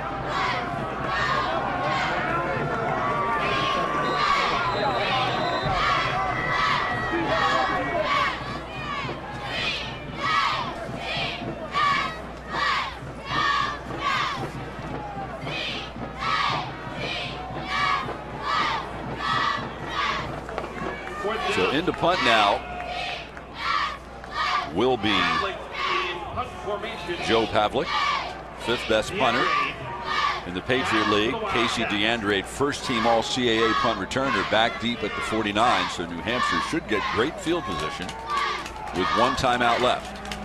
Good snap, good kick. DeAndre, no fair catch, catches it at the Fordham 49, makes the first man miss, and will bring it to the 40-yard line. And from there, New Hampshire will have great field position. Coming up at halftime here on ESPN3, we'll have an emotional look at the story of Harvard cornerback Norman Hayes and the tragedy his family has endured. We will chat with Eric Swartz, who's a professor of kinesiology here at New Hampshire, and he is spearheading a unique research project involving tackling technique. And we'll also have first half highlights and stats. We mentioned Norman Hayes. Tom Rinaldi will tell the story at the half. He endured a tremendous loss with the death of his sister at the age of 10. Joe Moorhead, without his first team all tight end today, Todd Light. Dan Light, first team all league, and Dan Light also has endured great tragedy for Fordham. As the season began a year ago, his dad passed away from Parkinson's disease, or actually that was 2 seasons ago. On first down, Goldrich throwing up the sideline, intended for Harris, incomplete. His dad was diagnosed with Parkinson's disease following Light's sophomore year. He then took a semester off to spend time with his father, came back for the start of camp last year, and it was in August of 2013 that his dad, also named Dan, passed away. And then Dan had a great year, first team all Patriot League last year, again this year, and in the final game of the regular season against Army, he tore his ACL, and he's out for the rest of the season. And obviously that raises a question mark about his possibility of playing at the next level, at least for now. He'll have to recover from that first. Goldrich to throw deep across the middle for Harris. He's got it at the 20-yard line. Tackle made by Bowers. That one was right on the face. Now they're saying it's incomplete. Oh, wow. Well, you saw the play before. Ian Williams drew coverage on R.J. Harris. Really the premier matchup between those two guys. This time, Ian's on the other side of the ball. R.J. Harris is targeted. Again, let's take a peek here on the replay and see if he hangs on to it. Obviously, the ruling wasn't that he did. Now, this would be the old, did the ground cause the fumble thing, but now we're, no, ball slipped through. He never really had control of that football. That was not a catch. Correct call there by the officials. So that'll leave a 3rd and 10. That was a good job there by the UNH offense of finding that favorable matchup. Ian Williams has really been a playmaker, done a great job in his one-on-one matchups with R.J. Harris thus far today. You're able to flop into the formation. The other team's doing boundary, corner, field, corner. You find the matchup you want, you'll go back to it. But R.J. doesn't complete the catch. After review, ruling on the field is confirmed. Incomplete pass. So meanwhile, the clock has stopped after those 2 incompletions. And New Hampshire's now put themselves into a situation where if they don't convert the first down here, Fordham's going to get the ball back with lots of time. There's one more luck. There you see the ball pop loose, so good call. If you're New Hampshire, do you run the ball here to force Fordham to use a timeout? I don't know, 3rd and 10. An incomplete pass gives Fordham the ball back with about 1:20 to go and 2 of their timeouts. It sure does. So you go ahead and force them to use the timeout. You concede in the series altogether. Looks like they're not. Instead, Goldrich will scramble. Of course, if he picks up the first down, it's a moot point, and it is. And he gets out of bounds. So that's interesting because you have in Goldrich your other running option, albeit a pass play. By George Dawson.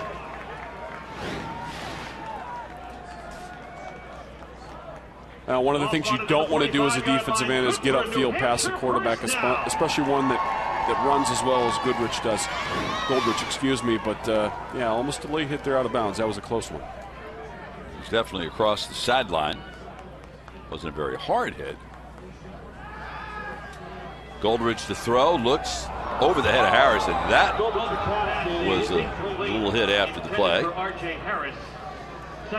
And there's that matchup again with Ian Williams on R.J. Harris. It's a great matchup of two really premier players in the FCS. High ball. Williams go ahead and finish the tackle off. Got to do it. Don't let those quarterback footballs up in front of your defensive backs. Let them pay. Tremendous game last week for Williams. He now has 15 career interceptions.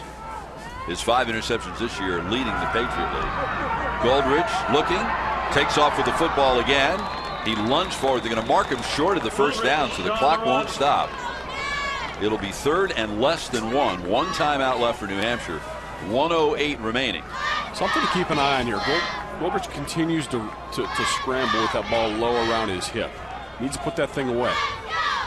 Handoff. Sturridge has the first down. Now the clock will stop while they advance the chains with 56 seconds remaining. Tackled by Justin Yancey. Now there's no one here, so you don't get away with it, but it's a lesson that needs to be learned. You got to put that thing away. As he's advancing through the defensive lineman, he's got the thing out loose. Goldridge to throw and misfired it. Pass is intended for Keon Taylor. 2nd and 10 from the 32 with 43 seconds remaining. Remember, don't even think. I'll tell you, the last thing on that man's mind is field goal. Absolutely. If his offensive coordinator Ryan Carty says, "Coach, what about if he doesn't want to? You don't want to hear about a field goal." Well, it makes you wonder, if you're in 4-down territory, do you take a shot on one of these early plays to make this so that you have an opportunity to put the ball in the end zone on those last 2 opportunities? Goldridge to throw, looks left, fires, and it's overthrown. Intended for Harold Spears. And then another one of his teammates caught the ball out of bounds. I don't think he was the intended receiver, was he? I don't think so. Little Karch Karai there with the volleyball setup, but no, the ball's. He caught it, but he was out of bounds. On the way, yeah.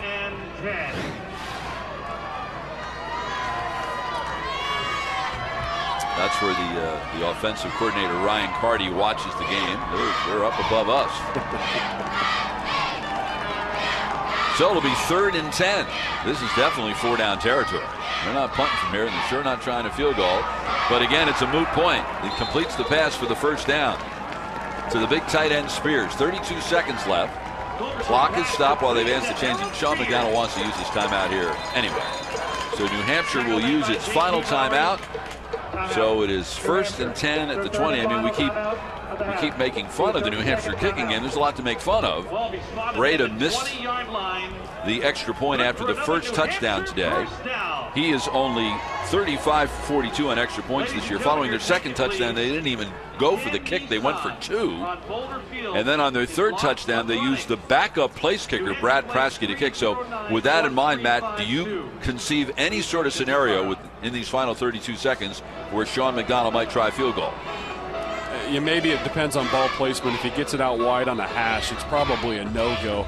You're going to want to have the ball centered and as deep as you can possibly imagine. Maybe inside the 10, he goes ahead and gives it a shot. The 3 points is important here because it puts it out, just a little bit more real estate between you and Fordham. Coming out of here empty-handed would really be a tough deal. You've used up time. You've done well in a 2-minute drive. You need to get something on the board. At least you got to think the guy's got a 50-50 chance of putting it through if you can get him 10 more yards. So with no timeouts left, this certainly affects the play calling. You want to go to the sideline or you want to throw the ball into the end zone? Back to throw is Goldridge. This you don't want to sack. That would be disaster. Instead, Goldridge throws on the run and it's broken up on the play by Ian Williams. Ian Williams is plastered all over R.J. Harris. He's doing an exceptional job today. For the second week in a row. Yeah, and they bring in the late safety blitz. Fortunately, Goldridge is able to pull away there, and I don't know, this is a little bit of a risky throw. At the time he's throwing that, defensive back Ian Williams is in R.J. Harris's pocket, in his hip pocket, jumps out, makes a play. That could have been a pick 6 if he was able to sort of reconfigure himself and get on the other side. A little bit of a risky throw there, especially deep in the other team's red zone. You're sort of guarding for points here, albeit we're not sure if they'll even attempt to kick. 2nd and 10 at the 20. In motion, Allison. They swing it to Allison, bottom of your screen. And he'll go up the sideline, get out of bounds to stop the clock, but only a pickup of about 2 yards on the play. And as we mentioned, you swing it out wide, you go out of bounds. Now the ball's going to be marked on the far hash. So if you really don't like your kicker chances, you're going to maybe want to work this thing back to the middle field. And maybe they're not even considering kicks at all. That might be completely off the table. Well, Sean McDonald said during the week when we asked him ideal game conditions, and it's not, field conditions, it's not today. How long of a field goal would you try with the game on the line? His answer was 45 yards. In other words, they have to get it to the 28. So they are inside that. But again, keep in mind, Breda missed another extra point.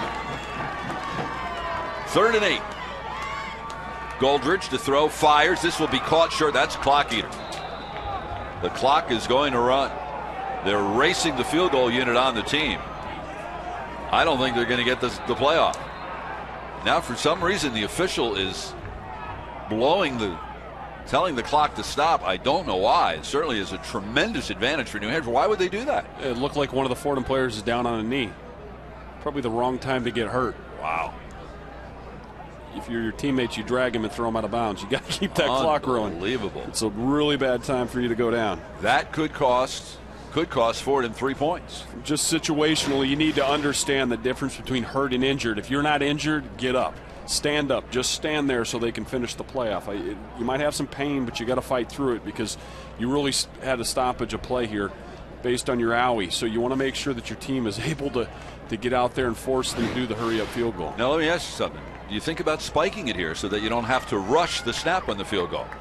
I mean, they don't have the offense out there, so they're not going to do it. Right. Would that make sense? They can't spike. It's 4th and 3. Correct? There you go. That would be an answer. I was never very good at that. 30-yard field goal attempt. And it will be Prasky to attempt his first field goal of the season. And now Fordham will use a timeout to ice the kicker. Gives Sean McDonald a chance to reconsider, will he? Well, probably not. Apropos, I mean, he's made the change in kicker, so we don't know how this particular kicker, how Prasky's going to handle the opportunity. He may be able to knock it out. Again, we're on the far hash, so you're looking at an angular kick.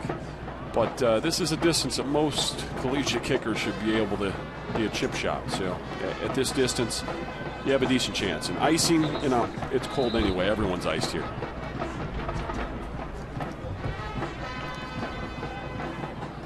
So it will be Prasky attempting the field goal. He is a 6'1", 203-pound senior from Groton, Massachusetts. Mike Kosha will snap. Andy Vallis, the backup quarterback, who was the starting quarterback in 5 games this year when Goldridge was hurt, will hold. Good snap. Kick is up, and it is good. The much maligned New Hampshire kicking game comes away with 3 points on the final play of a very entertaining first half. Well, that really changes things. I mean, that changes the formula of the second half. You have a guy who went out and made a field goal, and not an easy field goal for a right-footed kicker on that far hash. So hooks it in there, does a nice job. Snap and hold are great. Kick is great. Now you've got that weapon. You can make that as a consideration on future drives. So it's 24-12.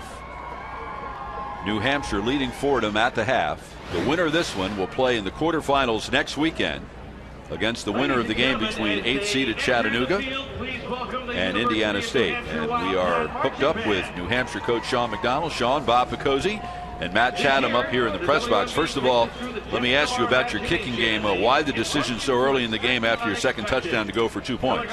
Well, we gave the kid a chance. We kick it all year. We missed it, and then I turned to Prasky.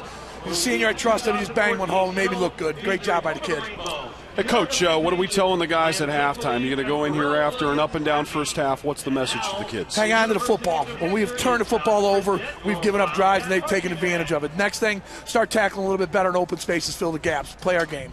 Thanks for joining us, Sean. All right, Bob, take care. Sean McDonald, the head coach of the New Hampshire Wildcats and the CAA Coach of the Year. It is halftime here in Durham, New Hampshire, with the #1 seed in the FCS playoffs, New Hampshire leading Fordham 24-12. How's that for your first play from scrimmage in the game? A 51-yard touchdown run. 6 first-half sacks for the New Hampshire defense.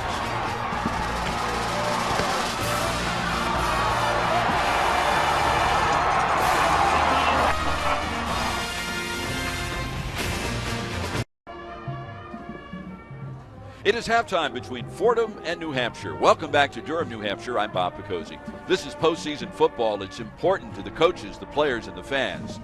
But sometimes we need to be reminded of what is really important in life. Tom Rinaldi has that story. She's there, in the quiet hours spent in study, in the walks across the campus, in the practices over the season. She's there, in the shape on his necklace, in the butterfly. The butterfly to me represents hope and happiness. And with Olivia specifically, she was the happiest person. Growing up outside Atlanta, Norman Hayes excelled at many roles. Student, standout athlete, but most, he was a great big brother, especially in the eyes of his younger sister, Olivia. She wrote a poem called My Hero, and she said that her hero was Norman, and that he was her hero because he was super smart and that he was super athletic, and everybody liked him. It touched me and kind of let me know that I was doing the right thing as a big brother. A year after writing that poem, in August 2008, Olivia was crossing a nearby intersection for her school bus when her father saw a truck approaching. The vehicle lost control, struck the front of the bus, and then struck Olivia. And she was pinned under the armored truck. I was calling Olivia's name. I was telling her to hang in there, that help was on the way, that I loved her, and just wishing this whole situation could just be reversed instantly. The family gathered at the hospital. Olivia had suffered profound brain damage in the accident. I saw something that wasn't Olivia at all. I saw a girl who was suffering, and that warm, uplifting spirit wasn't there at all. It was just the worst sight I could ever see. And then Norman looked at me and he said, Mom, that's not Olivia in the bed. And it's not fair to her for us to ask her to stay here and live like this. Less than a week later, Olivia Hayes died. She was 10 years old. Her family chose a symbol to remember her. Her brother chose to honor her in everything he'd do. Olivia's accident was the point that Norman was like, okay, this is when I've got to work hard. It's not for me anymore. It's for my sister. That fall, playing for Tucker High in Georgia, Norman and the Tigers honored Olivia with stickers on their helmets and their first state championship. Before his senior season as a starting quarterback and straight-A student, Norman attended a football camp at Harvard. There, he had a fateful meeting. We had more or less made a decision that we're going to take another guy. And the first thing I ask him is usually the first thing I ask anybody, and that is, tell me a little bit about your family. And he proceeded to tell me about his sister, Olivia. I said, this is a kid we've got to have in our program. He took a chance on Norman because of his character. And I do believe that we had our butterfly in the room with us. Intercepted by Norman Hayes. From starter to ferocious hitter to all-Ivy first teamer. And for this season, one more honor. Hayes was named the 141st captain of the Harvard football team. Under Norman's leadership, the Crimson are trying to complete a perfect season. As the captain takes the field one final time Saturday, he knows she's there. I make sure before every single practice and every single game, I say, I love you, Libby. She'll be right here. She'll be right here on Saturday.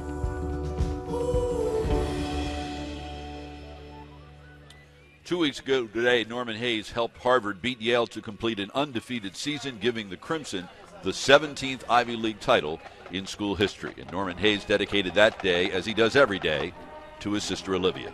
We will return after this timeout. It is New Hampshire 24, Fordham 12 at halftime of this second-round action in the FCS Championship presented by Northwestern Mutual. Welcome back to Cal Stadium in Durham, New Hampshire. I'm Bob Picozzi, and I'm joined by Eric Swartz, Dr. Eric Swartz, who's a kinesiology professor here at the University of New Hampshire, and more importantly, for the purpose of this exercise, he has been in charge of a very exciting research project, a $500,000 research project. It's called HUTT, as in Hut. We hear Peyton Manning, Hut. I mean, that's where you get the U in it. And it's for helmetless tackling training.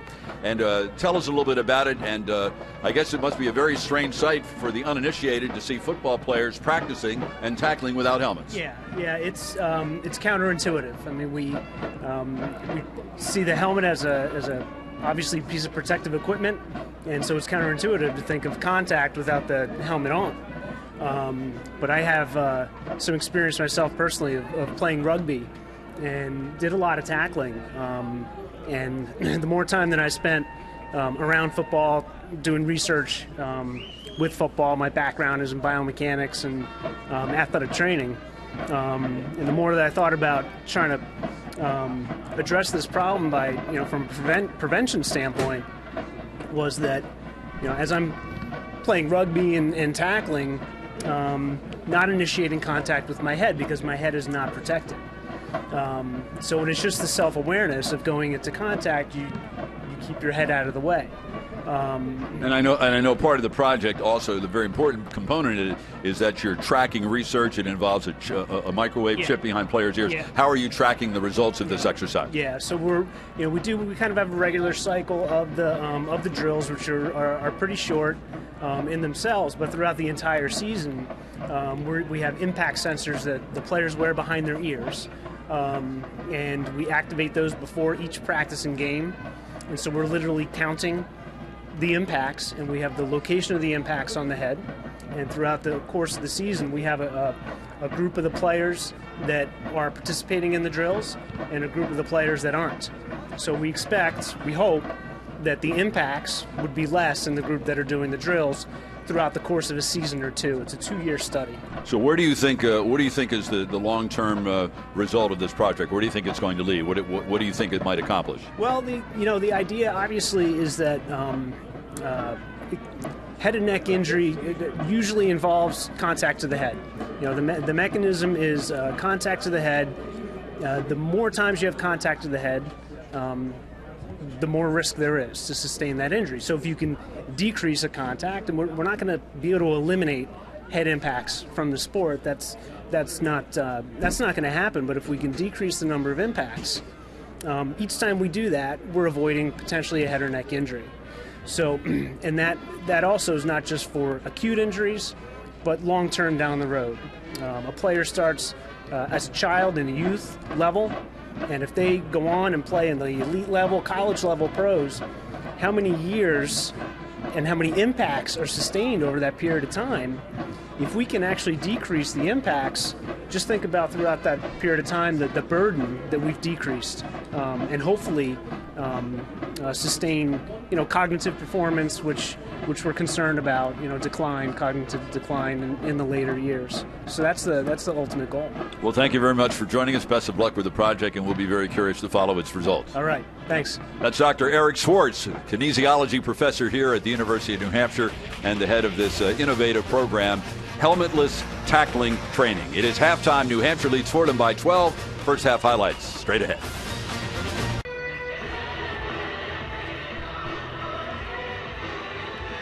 New Hampshire scored 14 points on its first 2 possessions, but then a couple of UNH turnovers enabled Fordham to get back in the game. It's 24-12, New Hampshire over Fordham at the half. Second round action in the FCS playoffs. Welcome back to Cal Stadium. Bob Picozzi, along with former Jets and Patriots linebacker Matt Chatham. And Matt, it was a strange first half. It looked like New Hampshire might jump in front 28-0 were it not for those 2 turnovers. Yeah, Bob, this was a bizarre half of football. Some turnovers, some inopportune plays by the team that was leading, kept them in, but then they rallied late in the second quarter and were able to pull back ahead.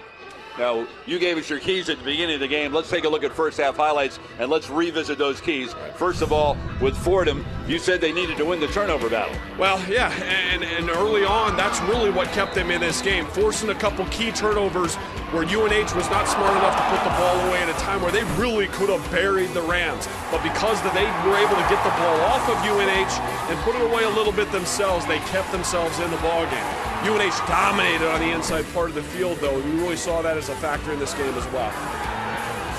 And you also said that Fordham needed a balanced offense. That sure didn't happen. What a play there was already on the halfback option pass to Harris, and it set up a touchdown. New Hampshire had a long drought before that. Well, we really talked about the inclusion of Nico Storetti in the offense. We didn't think it was as a passer, but he did a great job of getting involved on the ground and there through the air.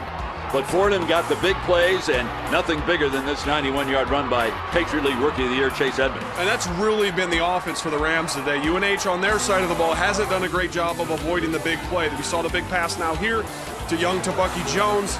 And on the play prior, Brian Wetzel had what would have been nearly a touchdown called back himself. The long run by Chase Edmonds. Really three big plays by that Fordham offense. It spells out what they were able to do in this first half. And as you look at the stats, Fordham is second in the country in passing. They're third in scoring, averaging 42 points per game. And New Hampshire has held Fordham to only 83 passing yards in the first half, and yet they only lead by 12 because of their two turnovers. It's the turnovers, Bob. It's nothing but. You hold an offense like Fordham's to such a modest output as that, you expect to do better. The only reason, and as Coach Sean McDonald told us, that it's not worse, is because of that turnover. The people who will touch the ball in the second half for UNH are the people that will hang on to that pigskin. At stake for New Hampshire, a 10-game winning streak. More importantly, what's at stake is a trip to the quarterfinals in the FCS playoffs next weekend. Second half kickoff is next.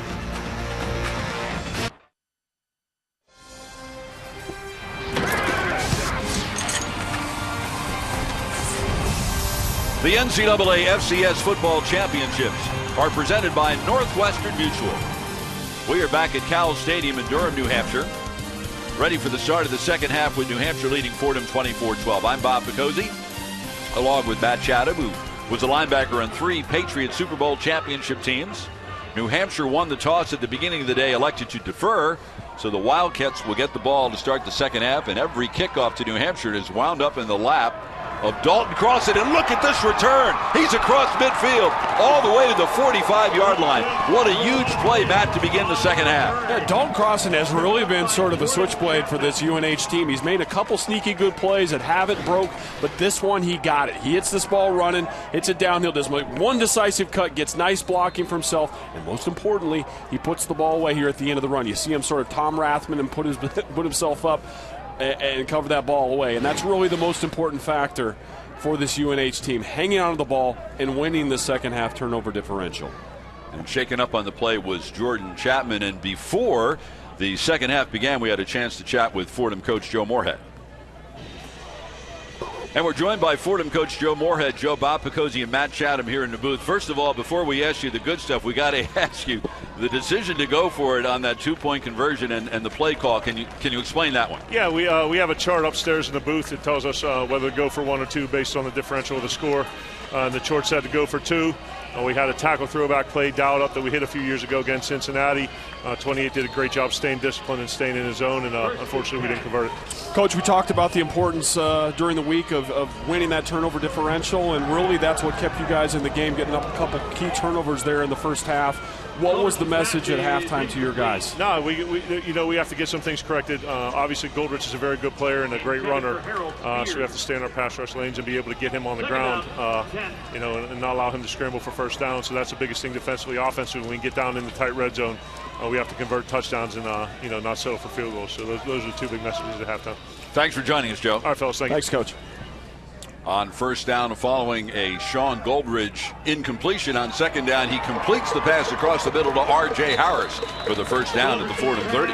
Complete to R.J. Harris. Tackle made by Ian Williams. R.J. Harris here on the end cut. Really nice job. He's in coverage there against Ian Williams. Ian's won a lot of those matchups in the first half, but R.J. gets free, as he does so many times this season. That's a guy that you obviously going to lean on for offense in this second half. Harris 9th in the country in receptions, 3rd in the country in receiving yards. In motion is Crossan. They faked it to him. Goldrich has all day, and he hits his big tight end Harold Spears inside the 10, and he drags a couple of Fordham tacklers all the way to the 8, finally brought down by Denard Pinckney. I wondered when the offense would swing back to Harold Spears. He's been open a lot today, even when he's not open. He's just such a big body presence there at over 6'4", over 250 pounds. It's not terrible coverage. They throw back shoulder. He makes the play. The defensive backs of Fordham cannot get him on the ground. He's a guy that if you want to lean in your Goldrich, he's a guy to turn to. First and goal at the 8 for New Hampshire. Already up 12, looking to add to that margin. Goldrich looking, throwing, end zone, and he looked like he just threw it away. Spears was well covered in the end zone. And we do see the little shift in philosophy, as Coach Moorhead told us at halftime. You don't see the defensive lineman rushing upfield nearly as much. Almost a mirror kind of situation with Goldrich. His escapability had been an issue for them. They're not going to give away and just concede pockets. Look at this play. They line up 2 offensive linemen and a wide receiver on the line of scrimmage all the way to the bottom of the play, and behind them is another wide receiver, Jared Allison.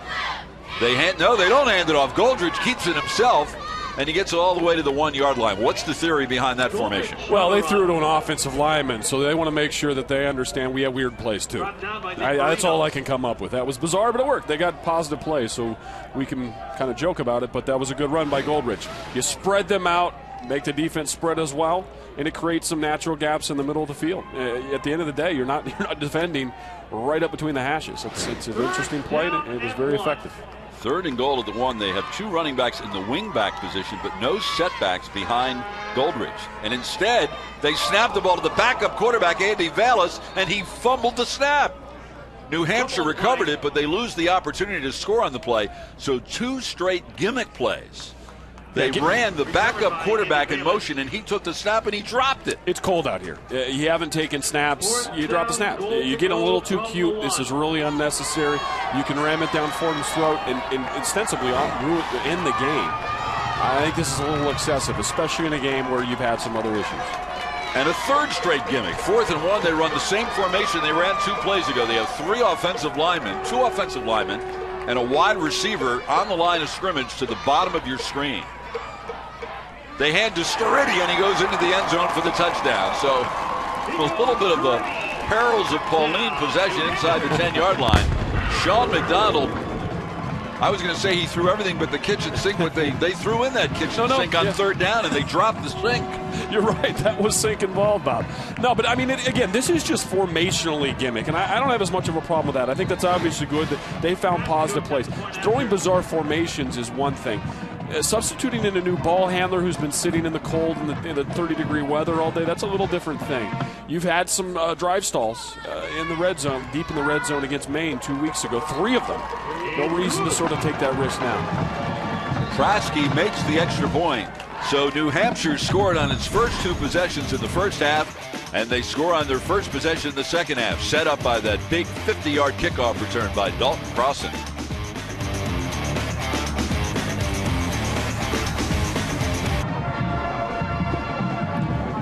There's Jimmy Owens, the senior running back from West Deptford, New Jersey, for New Hampshire on crutches. We won't see him for the rest of the day. This is the play he got hurt on, Matt, in the first half. Yeah, really unfortunate injury. We saw how impactful he was on that first drive. But yeah, you just take what looks like a helmet and a shoulder pad right to the knee. I'm not sure exactly what the injury is. Hopefully it's contusion, as I mentioned, a bruise of some kind, as opposed to a ligament damage. So, obviously UNH hopes their season extends, and you hope that Jimmy Owens gets to be a part of that. On New Hampshire's first play from scrimmage today, he ran 51 yards for a touchdown. The kick by Breda is way short. Edmonds from the 13.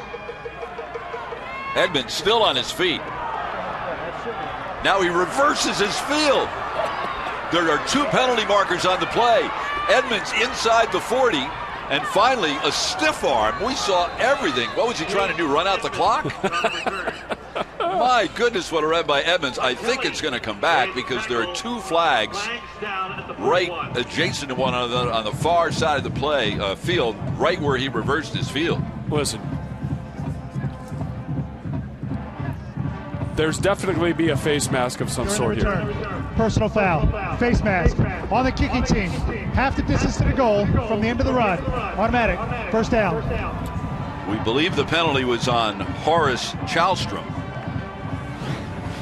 Well, all I can tell you is at this point, Chase Edmonds, is the best player on this football field, really, with either of these teams. He's what's keeping Fordham in this game. Explosive plays in the kicking game here, fighting off himself, very nearly being decapitated by pulling on that face mask, but he keeps the play alive. Just really the explosive guy on this Fordham offense from the running back position. Look at the stiff arm, though. Stiff arm, running everywhere. This guy's incredible. Wow. Meanwhile, this is the final play of the third. No, we're just kidding. 67-yard return. So back-to-back great kickoff returns to start the half. Nieberg looking end zone, incomplete. Was intended for Marcus Jones. When it wasn't there, he just threw it away. Coverage by Hayden Knudsen. Again, very, very worth noting that Michael Nieberg has really not found that relationship with Brian Wetzel today. He's usually a guy that he leans on very heavily, much like the UNH offense relies upon Harris. So it's a situation that's a little unusual. You obviously credit UNH for taking away that top weapon. It hasn't been something he's been able to find. Yeah, it is extraordinary that Fordham has done so little in the passing game, yet is still in this game. There'll be much more in the game if they get 6 here. Niebrick hands off up the middle. Kendall Piercy did a great job of pushing the pile all the way to the 5. Piercy's a little guy, but he is so explosive. He kind of hides in there amongst the giants, slides really well, and then now understands when it's time to tunnel and get down to get the final yard. He often comes in to pass protect, but he's got some carries in those situations as well where the play call has kept the defense honest. Third down. They only need 3 for a first down. 3 wide receivers to the right. Your 3 1,000-yard receivers all to the top of your picture. He's looking for one of them. Niebrick, good time, and he throws deep. End zone. Wetzel. Touchdown. Brian Wetzel with his 32nd career touchdown reception. Great job. The Fordham offensive line would struggled so much to start the first quarter. Did a great job on that play, Matt. Well, it turned out well. You're going to see some pretty terrible route distribution by Fordham. You got a couple wide receivers running into one another in front of the route, but Brian Wetzel sort of fading away and making play. We'll say fade away. He pushed off a little bit here, but the defensive back wasn't crazy about that. But he does a great job of high pointing the ball, gets up, makes an exceptional play. A little bit of a bizarre change of events here. Fordham has trouble moving the ball, but on the back of Chase Edmonds' return, they get right back in this ball game and find that main weapon, Brian Wetzel. The extra point by Mirando is good. So Brian Wetzel with his 11th touchdown catch of the year, and Fordham is right where they were at the half, down 12.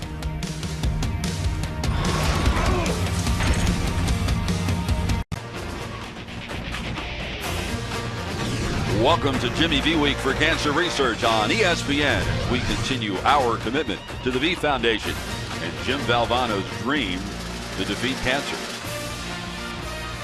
Fordham has just answered. Michael Niebrick throwing his 30th touchdown pass of the season. We just saw that shot of the trees with the snow on them. Kind of reminds you of Robert Frost, who, by the way, is one of the more famous people born in the state of New Hampshire. Did you know that Adam Sandler grew up in the state? Was he born here, but he grew up here? I did not. Well, there you go. Wonder if he's at the game. I'm not sure. Pretty cold out there. Here's Crossan on the kickoff return. He ran the second half kickoff back 50 yards, and he'll run this one all the way to the 36-yard line. Now let's go back to that Sean McDonald trickery and explain this formation. Well, it's goofy. You just got to survive the first time. We're counting here in the middle of the field. Well, the guys that are involved in sort of the little mini offensive line, there's only 5 bodies there on this time. So what you want to see from the defense is, okay, they threw this goofiness in again. They adjusted. So now you actually can count 6 bodies in the central part of the field. Problem is the math, M-A-F-F, doesn't always help you. You still have to execute the play. Defensive coordinator brings an extra body in there, but you don't tackle. So you made the mental correction. You didn't make the physical one. On first down, Goldridge fakes the screen and then dumps it off to Harris, who cuts back, tries to cut across field, and is tripped up by Bowers after a pickup of about 2 on the play. So was that those plays down by the goal line with Sean McDonald and the offensive coordinator Ryan Carty? Were they out of the Chip Kelly school of play calling when he was here? Well, Chip would certainly appreciate the creativity, but oddly enough, Chip's sort of calling card is actually power running game. Goofy runs, but there are a lot of stuff that will actually end up being traditional. They just doesn't look that way. On first down, bubble screen to Jared Allison. And he'll get it out to the 42. It'll be 3rd and 4. The offensive coordinator at New Hampshire now is Ryan Carty. He's up in the booth there. I exchanged text messages last night with my friend Casey Keeler, whose Sam Houston State team is playing Jacksonville State in the playoffs today. And when he found out I was here today, he said, Ryan Carty used to play for me at Delaware. Real good football mind. There you go. He was a backup to Joe Flacco as the quarterback for the Blue Hens. Casey coached there.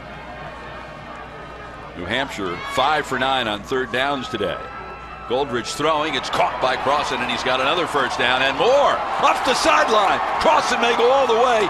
Bowers finally pushes him out of bounds. Crossan has been huge, especially with the injury to Jimmy Owens. He really has. He's not a guy that I think Fordham came in focusing on. That's really what makes this UNH offense so dangerous. He's been just the guy you can rely upon when you need something gritty, when you need a big play. He's been there in the kicking game. He's been there with returns, and he's been there getting some of this hidden yardage. Explosive player and a smart player thus far. 36-yard gain, only the 3rd reception of the year for Crossan. That's because he just hasn't had the opportunity. Goldridge going for it all, and he overthrew Giansanti, who looked like he was open on a seam route. And it bears mentioning, Giansanti's doing a great job blocking down your field. You saw that run break by Crossan. Giansanti's a big part of it. Had a step on him. Ball's just a little bit overthrown. Got to run it out. Giansanti lines up wide to the bottom of your screen on 2nd and 10. Each team has scored a touchdown on its first possession here in the 3rd quarter. The winner will get today's Chattanooga-Indiana State winner in the quarterfinals next weekend. They fake the handoff and then pitch it to Allison, who dropped the football, fell on it. So the gimmicks continue, but on this play, New Hampshire's going to lose about 10 yards. Yeah, Statue of Liberty play, I believe. They did the little fake, and then the quarterback, Goldridge, is going to just hide the ball behind his butt. It's getting too cute. This is unnecessary. The last thing you want to do is risk a season where you're the #1 rated team. You've really blown a lot of people out and really earned your position here. You get too cute with the 12-point lead.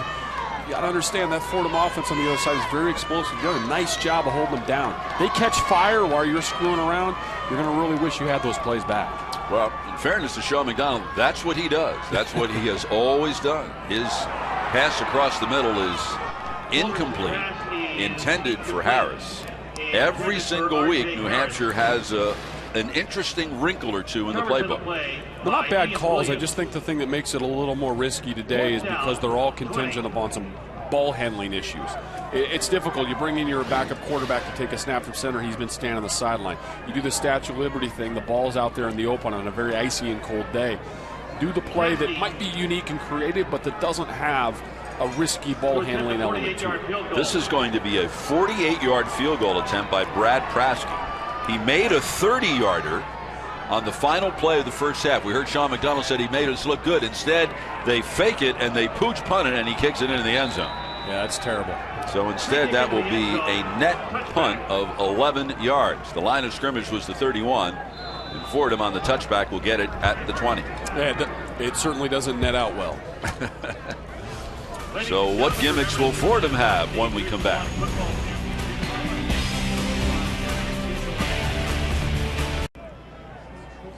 First meeting between Fordham and New Hampshire.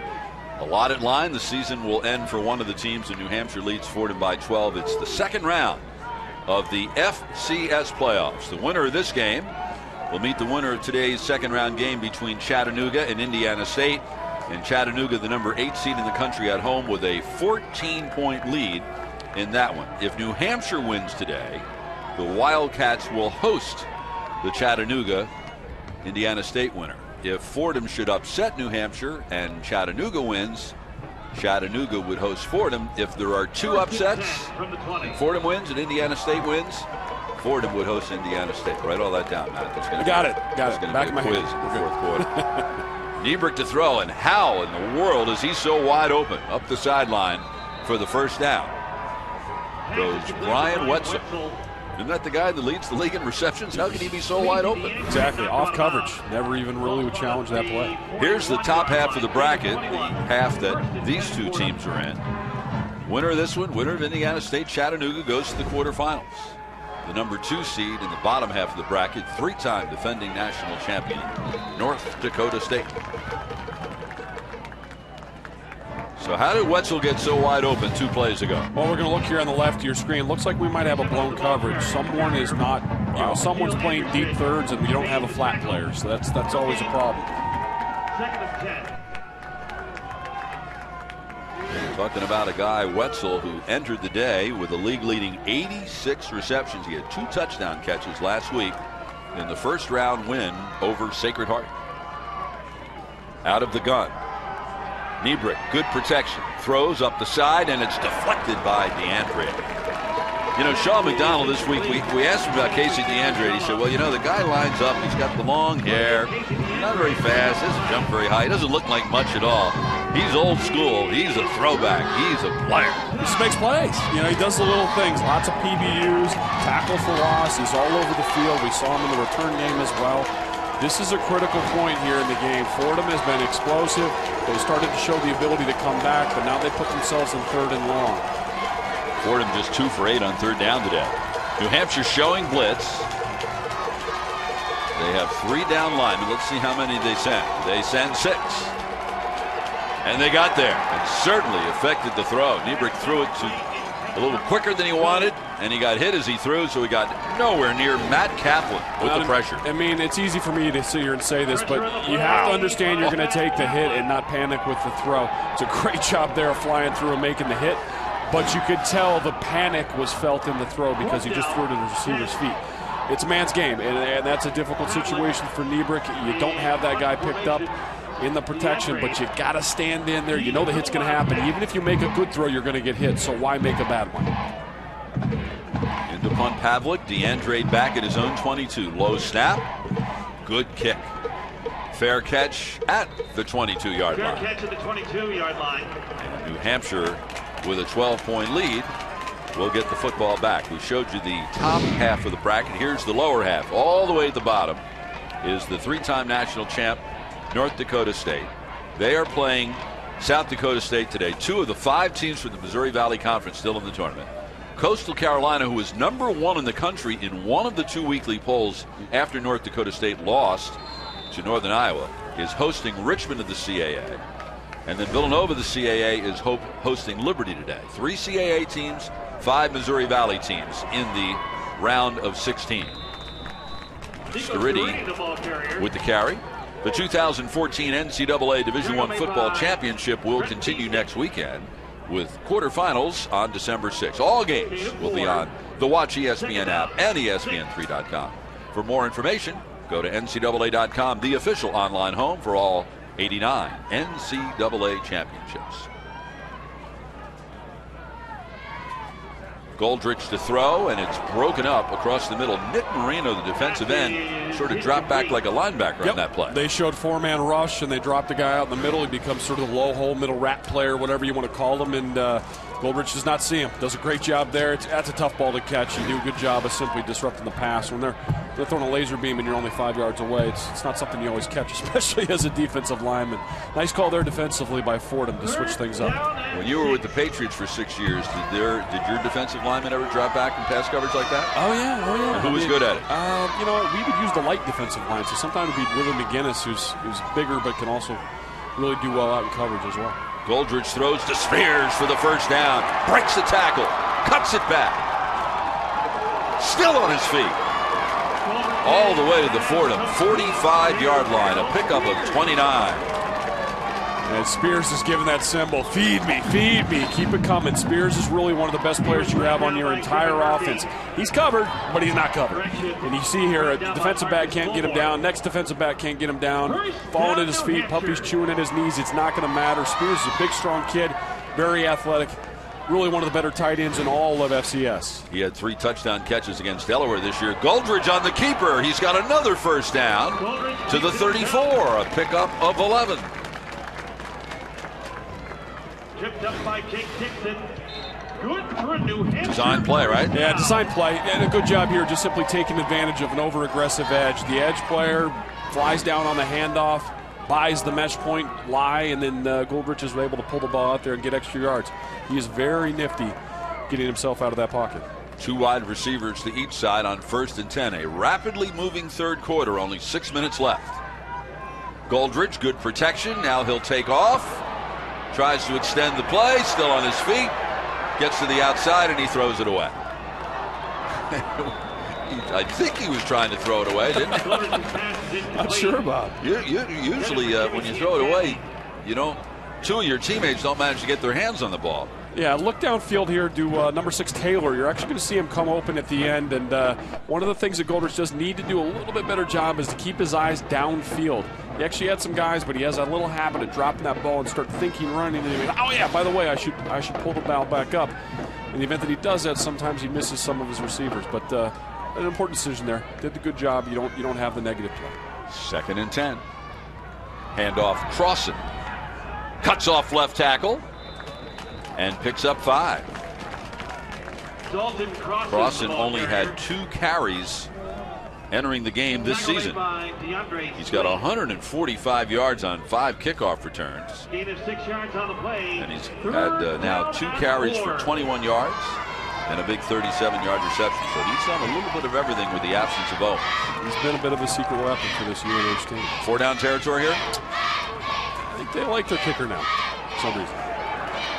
They won't need it because Sturridge, with that lunge, will get the first down inside the 24-yard line.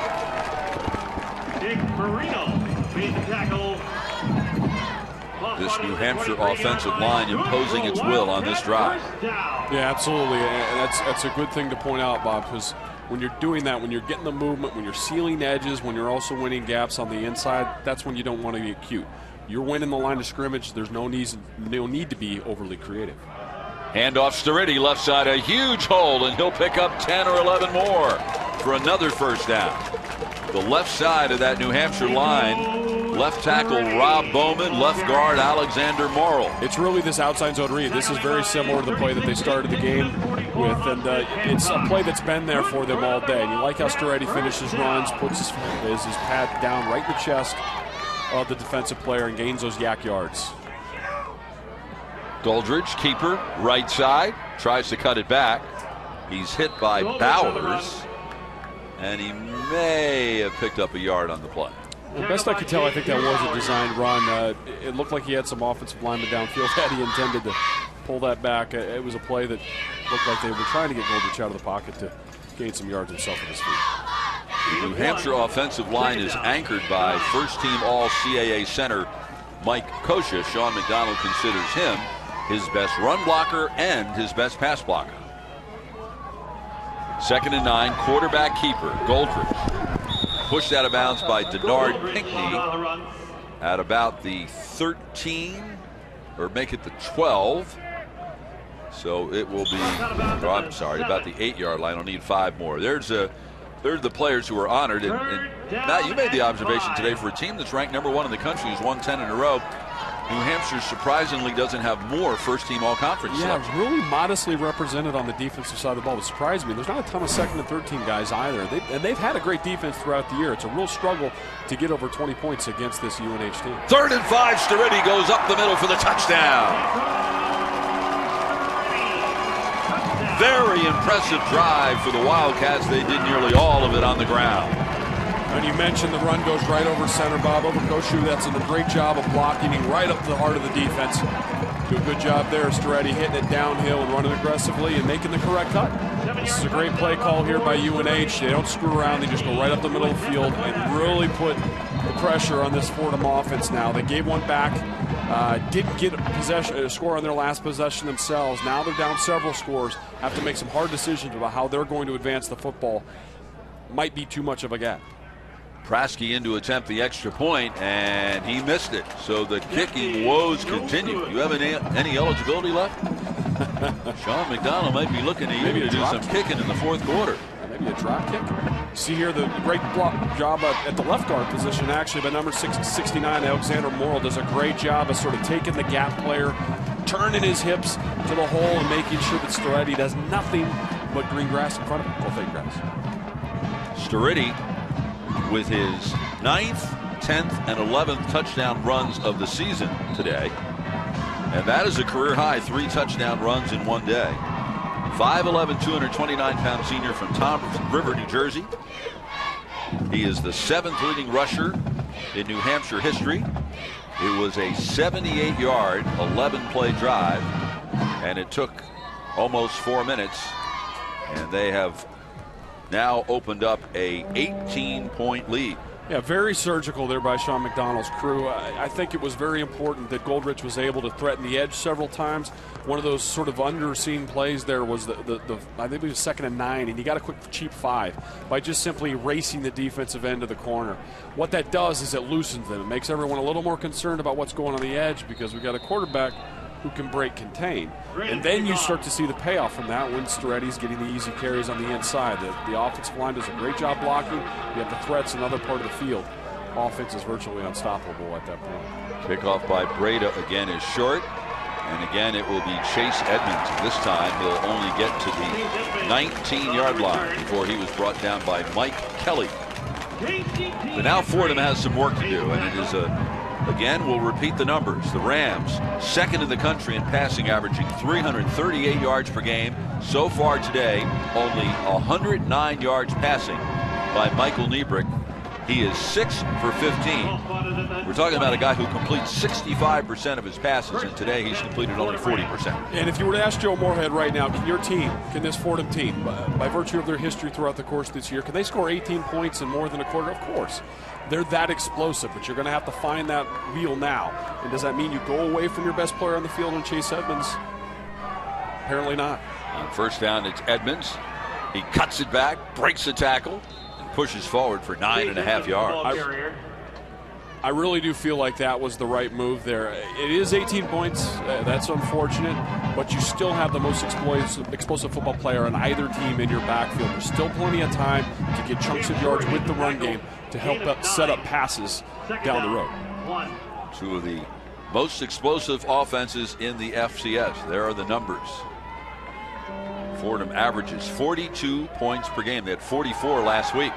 Niebrick to throw, right sideline. The comeback pattern to Ajala, who's been very quiet today. He's a first-team All-Patriot League performer. 5th in the league in catches. Entered the day with 61. Well, that was really a payoff play there, Bob. You looked in the middle of the field. They had a middle read play available as well because of the play action. You saw a pretty good bite there by UNH, and Michael Niebrick does a great job of fitting it in there. He really had his choice of A or B where he could go, and a lot of that was brought upon by the run production they had on first down. Danny Riley is in at left tackle instead of Matt Kaplan. Handoff, Edmonds tries to push it outside and does. Picks up 3. So this is why Fordham is 2nd in the country in passing. I mean, one reason obvious is they have a great quarterback in Niebrick, but these are his targets. They really are. It's an impressive group. Bucky Jones Jr. has had the one big play. Wetzel had a touchdown and has some productivity. Ajala's been relatively quiet. I would almost throw Edmonds in there as well. He's really proven to be one of the guys that you have to figure out a way to stop if you're this UNH defense. Niebrick throws for Jones, incomplete. And it looks like it's been pretty much press coverage with New Hampshire's corners, hasn't it? Yeah, in those moments where it hasn't been it's off, they found Bus. And that's where you found Brian Wetzel with the reception in the last series. So in the event that they challenged them, you'd really need to find another avenue. Maybe even find Chase Edmonds out of the backfield. I haven't seen much of that in sort of catch and run opportunities. But clearly, once you get the ball in that guy's hands, it's a very dangerous play. Mike Niebrick, or make that Joe Moorhead says of Edmonds, he's fast, strong, physical, and he makes you miss. His athletic ability is matched by his mental acumen. Rams just 2 for 9 on third down. 4-man rush, and Niebrick avoids the rush, moves forward in the pocket, and does a great job of finding Bucky Jones for the first down. Bucky Jones Jr. Casey DeAndre made the tackle. Nieberg did a great job of avoiding the rush. He did. There was a little bit of rush. It's not much. We got a three-man rush. Michael Nieberg does a great job of stepping up and making a good throw on the run. 1:30 to go, third quarter. New Hampshire by 18. Nieberg to throw again. And he just throws it away. He felt the pressure and made the safe play. Now, Nieberg really missed an opportunity there. Chase Edmonds was after the play action. He released into the flat. He was out there all by himself with no one around him. Edmonds is going back to the huddle yelling at his quarterback, saying, hey, give me the ball. He ends up having to throw away one and eating the play that could have been a big play. Get Chase Edmonds that ball out in space. It's just as valuable as slinging it to any of your wide receivers. 2nd and 10. One receiver to the bottom of the screen and two to the top. 4-man rush. Nieberg threw it away again. The pressure came from Cody Muller. Nieberg's pass is incomplete. We're going to go back a play again and watch from the backfield. Watch Edmonds sneak out to the side. He was should have been part of Michael Nieberg's read, but didn't swing his eyes back to the other part of the field. He was right to throw the ball away if that had been his only read. Problem is a back outlet had been built into, and he didn't use that check. Those 6 sacks all came early in the game. 5 of them came on the first 3 Fordham possessions. 3-man run, 3-man front, but they send 7. Nieberg got rid of it, but he had to get rid of it early, and he overshot the target, and he was knocked down after he got rid of the ball. They brought the house on that one. Yeah, they did. Some off-the-ball guys. Let me count them here up. He ends up only being 4. He ends up being 4. Well, that's what's nice, because you sort of give the appearance of a lot of pressure, and a couple of guys drop out. You bring one from depth, bring another linebacker, drop one of the other guys. So confusing. Nice job there of creativity by the UNH defense. Pavlik to punt. DeAndre back at his own 10 to return. Short kick, and it will take a New Hampshire bounce and is downed by Bowers at the New Hampshire 29-yard line. And from there, the Wildcats take over. And with the injury to Owen, Sturridge has really stepped forward. He has scored 3 touchdowns. Yeah, and he was important going into this day. Sturridge is one of those guys that runs hard, runs aggressive. He's known as much of anything for his decision-making, his vision. Runs downhill. You see there another stiff arm, freeing himself up to bounce out, get some of those yards on the exterior portion of the defense, and he gets the yards inside as well. Tough runner, valuable guy for this UNH offense. On first down, Goldridge scrambles, and he'll just heave it away. Was he outside the tackle box? I don't believe so. If not, it should be grounding. No flag. It should be. He got depth. In other words, he escaped the pocket, backwards, but I don't think he got outside the tackle box. I believe they may have missed one there. We'll get a better view of it here on the replay. He's retreating. Does he actually get outside of his tackle when he gets through this? Yeah, well, maybe if his tackle didn't move with him. He's not a part of the route tree, but who knows some of the things that we've seen today. 3 receivers to the right on 2nd and 10 with 1 minute and 1 second left in the third quarter. Goldridge looks left and throws left to Sturridge. Breaks 1 tackle and is brought down by Ian Williams at about the 36-yard line. So it'll be make it the 37, 3rd and 3. Goldridge sprained his knee in the Rhode Island game, in the Richmond game this year. He ran for 3 touchdowns in that game, but left with a knee injury, then missed the next 5 games. This is only his 4th game back. Remember, they didn't play last week. They had a bye, and he did not have a good game 2 weeks ago against Maine. 14 for 31, and he was intercepted 3 times. Here comes Fordham with the all-out blitz. The pass is completed to Harris, and he spins his way to the first down. The second effort got the first down.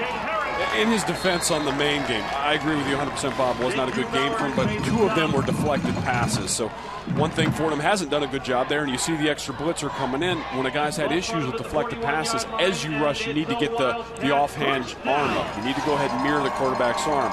Rushing without doing that is a wasted opportunity, especially against a guy who has had some balls deflected. There's the backup quarterback, Andy Vallis, who filled in so well during those 5 games. The Wildcats didn't lose one of them. In fact, he threw the game-winning touchdown pass in the Richmond game after Goldrich got hurt with 19 seconds left. New Hampshire's ranked #1 in the country, and they are 15 minutes away from an 11th straight win. Bob Picozzi, Matt Chatham back in Durham, New Hampshire, all set for the start of the fourth quarter, second round action. In the FCS playoffs, New Hampshire leading Fordham 37-19.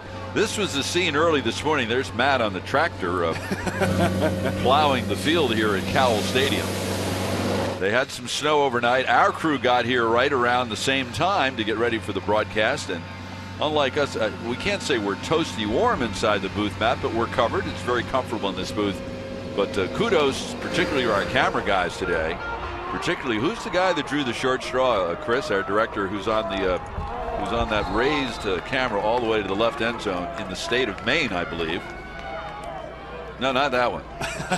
The one is in there. What do you call that? The scissors thing in the end zone. Must be 4 degrees colder up there than it is here. As Goldrich goes to the left and loses yard. There you go. What's that guy's name? Lucky. Mark Chavis. Good job, Mark. We'll be by to get you. And another 14 minutes and 39 seconds on the scoreboard. Don't jump. 16. Second down and 16. By the way, what was that last play? What was that design? More goofiness. Let's kill some clock and lose 6 yards. Back to throw. Goldrich looks. How about the offensive line? The job they're doing here. Still looks. Eventually he's going to get sacked by Marlon Crook Jr. That's actually a terrible play by Goldrich. You had that much time. The last thing in the world you could ever do is take a sack. You're crowing about how great the offensive line. You're absolutely right, Bob. We could count the thing here with a sundial. This is a great job by the offensive line. The last thing you can do, I mean, if you have no option down the field, is get rid of the ball. There's no excuse for taking a sack when you have 45 seconds of protection or whatever it was. Big error by the quarterback because you just gave away a huge chunk of field position for a team that trails you by quite a bit themselves. Yeah, we had 10 seconds on the stopwatch before he finally got hit. So don't blame the line for that one. No. So it's 3rd and 32. And they give to Sturridge, and he manages to get it out to the 30. He picked up 13 on the play, but they will still have to punt the ball. So New Hampshire would love to add points, but what they really wanted to do was keep the chains moving, pick up some first downs, keep that clock moving, and they failed to do that at all on that drive. And you mentioned it, Bob, a first down negative play that was a big east-west run that brought nothing, and then another negative play after. I mean, when you're leading like this, you really have to do the smart and efficient thing. It's ball control, ball handling, and not taking negative plays. When you took 2 unforced errors, it became negative. Ooh. And it's blocked. It is blocked by Marcus Jones. So Fordham special teams come up with a huge play, and the Rams will take over at the New Hampshire 22-yard line. I talked over that one. That was my bad. I mean, 3 of 4. Really 3 of 4 terrible plays. A little bit of a high snap, but you still got to get that off. Someone comes through clean. Someone blew the protection. Someone should have obviously picked that person up. But 3 really terrible plays in a sequence of 4 there, and you give yourself a short field. This Fordham offense, you have to presume at some point will catch fire. It's just been too explosive throughout this year. Done a nice job of keeping them down, but you can't keep gifting them additional opportunities. The kick was blocked by Marcus Jones, a senior from Pennsauken, New Jersey. So Fordham really needs to capitalize and get 7 here. They have a chance to pick up 7 and pick them up quickly.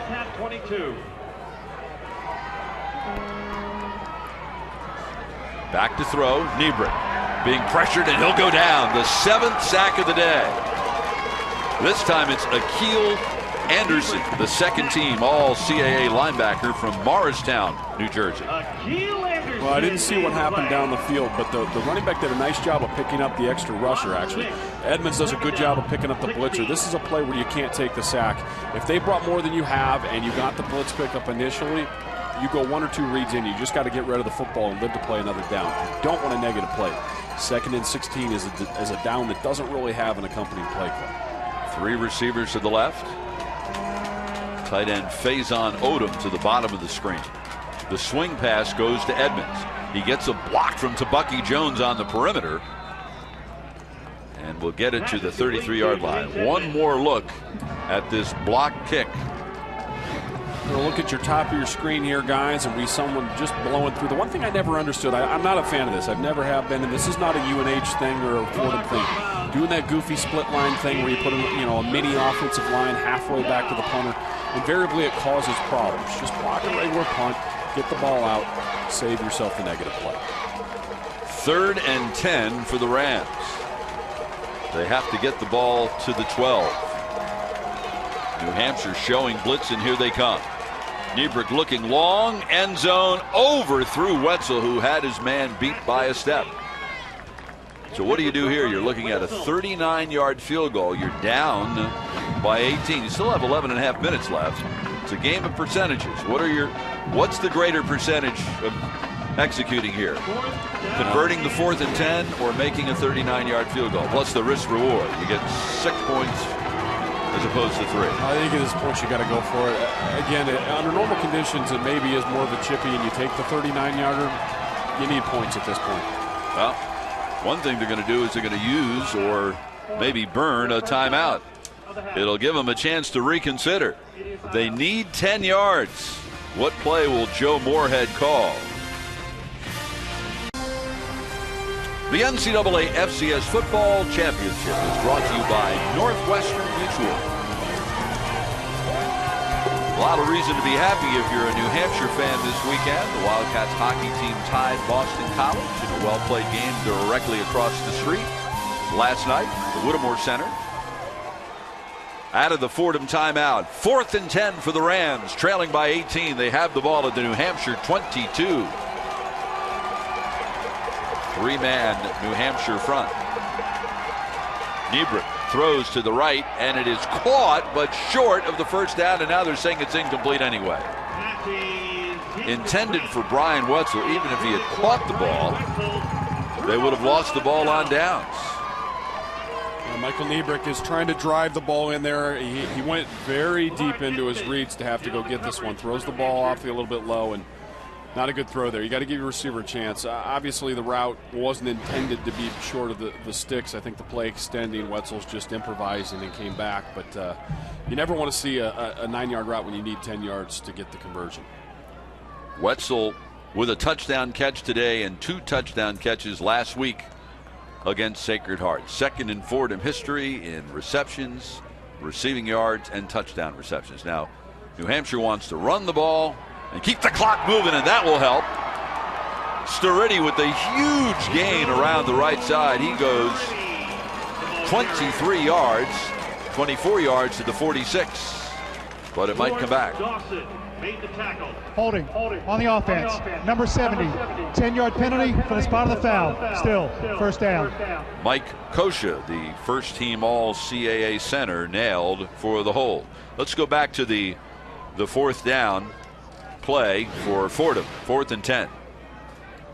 Looks here like Michael Niebrick really keeps his eyes front side virtually the entire time. The place he ends up sending it is where he stared the entire time. So, in the event that the defensive back was going to have a chance to make a play on the ball, the defense should have got a decent read because Niebrick stared the route down. 1st and 20 now for the Wildcats. Goldridge to throw, fires, caught by Harris. He'll get it out to the 25-yard line. Harris's coach, Sean McDonald, says of him, he can turn a 10-yard catch into a 25-yard gain. He's fearless, and he can go up and get the ball. Yeah, I think fearless is really the right word for it. He's a guy who just has that savvy, has that toughness, has that explosiveness, although he's not a run away from you guy necessarily. He's just got some bounce in his step. Really a playmaker, a great guy for this UNH offense. Leads the CAA in receptions. Handoff, crossing, nothing there. Stopped at the 26, pickup of 1 on the play. 1 is better than -6, and I think this is actually a positive play by crossing. You jam it up in the line, you don't get much, but you don't take a 19-yard sack either, and that's important. So now they have an opportunity. It's 3rd and not so unmanageable. 3rd and 6, 3rd and 7, whatever you want to call it. An opportunity to get a conversion without sort of a never going to happen kind of 3rd and 19 play. Left guard Alexander Morrill has limped off the field. Looks like they've moved George Callis into that left guard spot. Keep our eye on that. Fordham showing blitz. Goldrich to throw, and he'll go down. Crook with his second sack of the second half. He had 2 sacks last week. Marlon Crook Jr. made the play. So Marlon Crook Jr. now with 8 sacks this year, Matt. We've seen half of them in the last 2 weeks. Well, and not Niebrick, but Goldrich has to understand this is happening. You see the off-the-ball guy walk down pre-snap. You know that you're overloaded to your tackle side. He can't block 2 people. So you know that's where the pass rush is coming from. You need to either be aware of it and get rid of the ball, or you certainly don't want to scramble away from it because you know you're about to get hit in your backside. Not a great job there by Goldrich of executing there. Fair catch called for by Wetzel at the Fordham 43-yard line, following the punt by Praske. So Fordham wasted that block punt. Didn't get any points out of it. The Rams have the ball back, but they're running out of time. Well, it may not have rained all day, but as you can see, it is not exactly the most comfortable day to watch a football game. The New Hampshire folks, they always draw very well. And New Hampshire, Matt, during this run, as we said at the very top of the telecast, a remarkable run, 11 straight trips to the FCS playoffs. No school in the country can make that claim. Right. They have played a lot of road games. So when you're the number 1 seed or the number 2 seed, you automatically get to play all of your games at home, leading, of course, up to the championship game, which was played on a neutral field in Frisco, Texas. On first down, the ball is caught by Wetzel at the New Hampshire 49-yard line. Here's a look at UNH by the numbers over the number 1 seed, 6-0 at home. They've won 12 straight home games, 21 of 22. Only school in the country 11 years in a row in the playoffs.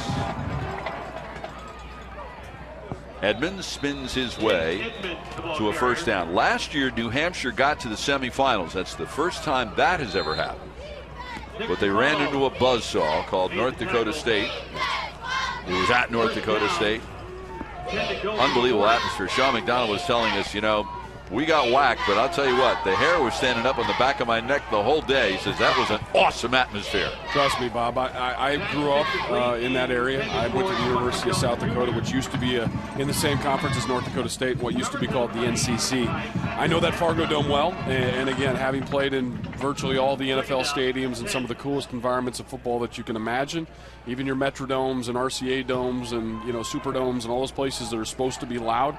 The Fargo Dome, because they're so on top of you and it's a relatively small venue at about 20,000 people, it doesn't get any wilder than that. It's such a difficult place to play.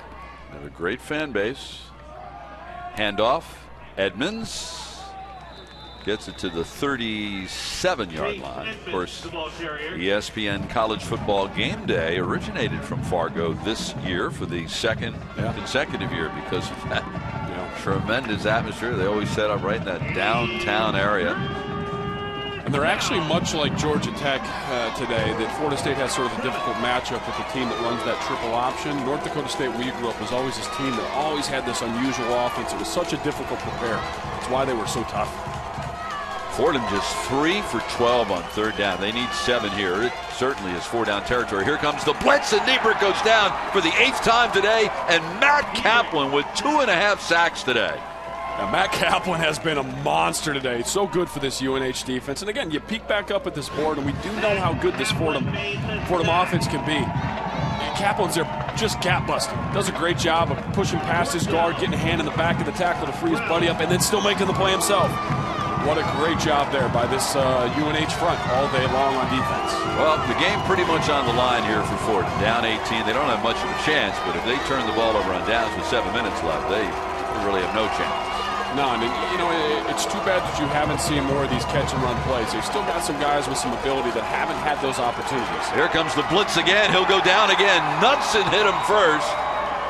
Anderson may have been the one to finish him off, but the pressure came from safety Hayden Knudsen, the junior from Alexandria, Virginia. Boy, that John Lyons, the defensive coordinator for the Wildcats, he likes to dial up those blitz packages. He is as aggressive as they come. 9 times Niebrick has gone down today.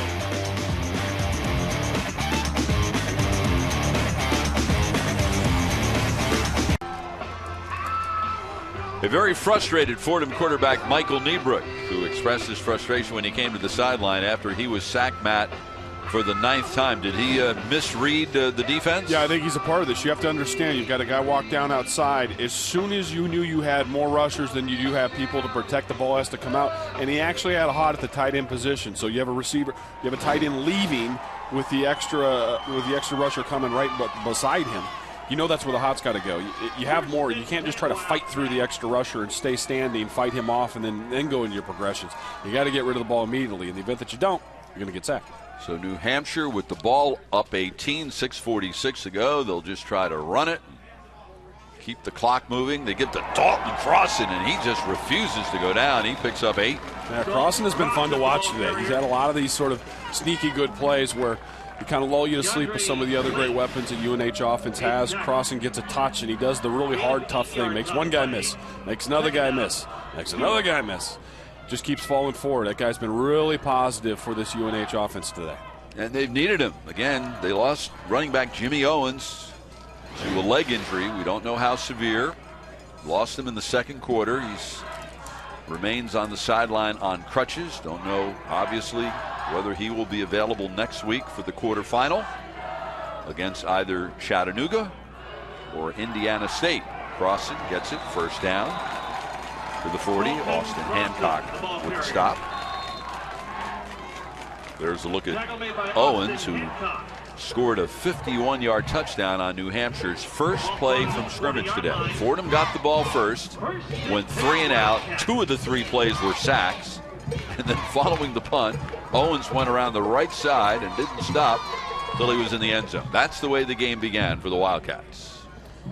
And they really haven't let the foot off the gas. I mean, they've had offensive production throughout the day on the ground, whether it be Storetti, whether it be any of these guys, Crossan as well, and even Owens before he got injured. Goldridge on the keeper. And there'll be a late hit. And Ian Williams exchanging some words on the sideline. The last thing you want to do if you're a defensive player is get involved in a little altercation on the other team's sideline. You are outnumbered. Looked like R.J. Harris gave him a little shove after the play. I think Williams is going to get called for a late hit. I like to see the quarterback hit, but if you got him a step late, that's obviously The not. play was over. Dead ball. Personal foul. Number 37 of the defense. 15-yard penalty. First down. We'll take a peek here on the replay and see if Goldrich had gotten out before he was actually struck. It's not 37. It's 32, Ian Williams. Yeah, it ends up being number 32, Ian Williams. It's a tough play. Quarterback looks like he's angling towards you, and then he does that little quick sidestep duck. It's tough to stop your momentum, but you do have to do a smart thing and pull off. So that'll move the chains. It'll be 1st and 10 at the 24-yard line with 5:04 remaining. Goldridge entered the day 7th in New Hampshire history in both completions and passing yards. Here's Storetti. He's already got 3 touchdowns. He's got 4. Oh, they say he went out of bounds at the 6-yard line. No, they're saying there's a touchdown. It is the 4th touchdown run of the day by Storetti. Well, Storetti is a little bit of a bounce out ability. He comes on the inside and then actually does the bounce out after he's cleared the line of scrimmage. Very heads up move by him there. This guy is explosive and he's sort of sneaky fast. He gets into the backfield, makes the right cut, wins with a lot of stiff arms, but we actually see him there on the sideline limping a little bit. As UNH advances, actually already losing Owens, and Storetti had a history of injuries throughout the year. That's something to keep an eye on, but he has been so good for this UNH offense today. The extra point by Prasky is good. There are Storetti's numbers, and that is only the second 100-yard rushing performance by any New Hampshire player this year. The only other one was by quarterback Andy Vallis, who started those 5 games when Goldrich was hurt. Well, as a defense, you often talk about bounce-out cutback runners, and you think of people that are winded all the way back behind the line of scrimmage. You also have to be wary of guys that'll bust through the hole and then go find themselves some sideline. Nico Scretti is one of those kind of backs. He's got sort of the vision and the agility to be able to bounce and also be a tough runner inside. That's why he's been so good for this UNH offense throughout this season, when he's healthy. Well, Matt, New Hampshire's from the CAA. It's a great league. 5 CAA teams have won national champions. One of them, UMass, is now an FBS program. And that's all happened. All the 5 have won since 1998, so it's not ancient history. Right. There are 5 teams from this league that are in the playoffs this year. That's a fairly typical number for this league. Fordham played 1 CAA team in the regular season. They played Villanova in week 2. They lost by a score of 50-6. And in talking to Joe Moorhead this week, we asked him, do you think that or fear that that's a barometer of how you'll do Saturday when you're playing another CAA team? And he said, well, I don't think so. We were a completely different team then. We were still searching for our identity. We asked Sean McDonald the same thing. He said, no, that game was not a barometer at all. We realized that Fordham is a completely different team now. And they may be right. Both of them may be right. But the fact of the matter is, there's a reason why there are 5 teams in the CAA in this 24-team field and only 1 from the Patriot League. The CAA is a much better league, and the CAA champion today was a much better football team than the Patriot League champion. Well, they were, and I mean, it's not to downgrade the effort here by UNH. They've done an awesome job. It's very difficult to win in the playoffs. They should be patted on the back for doing a good job today in advancing. But we've talked about sort of the much ballyhooed offense for Fordham and the expectation that they were going to hang up a bunch of points. Look at this UNH offense. They got 44 on the board right now and really feel like they've left some plays out there when they got cute. This is an offense that could have very nearly put up in the mid-50s or 60 or more. They're explosive in their own right. Handoff for Fordham goes to Faison Odom. And he gets the ball out to the 48-yard line. So New Hampshire's going to advance. We asked Sean McDonald this week, what does it mean to be ranked number 1? They're only ranked number 1 for the last 3 weeks of the regular season. That was after North Dakota State lost to Northern Iowa. Pass to Odom is juggled and then intercepted. It's been that kind of day for Fordham. Intercepted by Dougie Moss, his 2nd interception of the season. That's Fordham's first turnover, isn't it? Incredibly. After the play was over. Unsportsmanlike conduct. Number 15 of the original offense. 15-yard penalty from the end of the run. First down. That is his first unsportsmanlike conduct of the game. I believe Faison Odom here at the tail end of the play after the bobble and then the interception. He takes his helmet off and slams it against the ground. I mean, you obviously understand the frustration, but that's something you can't do on a football field.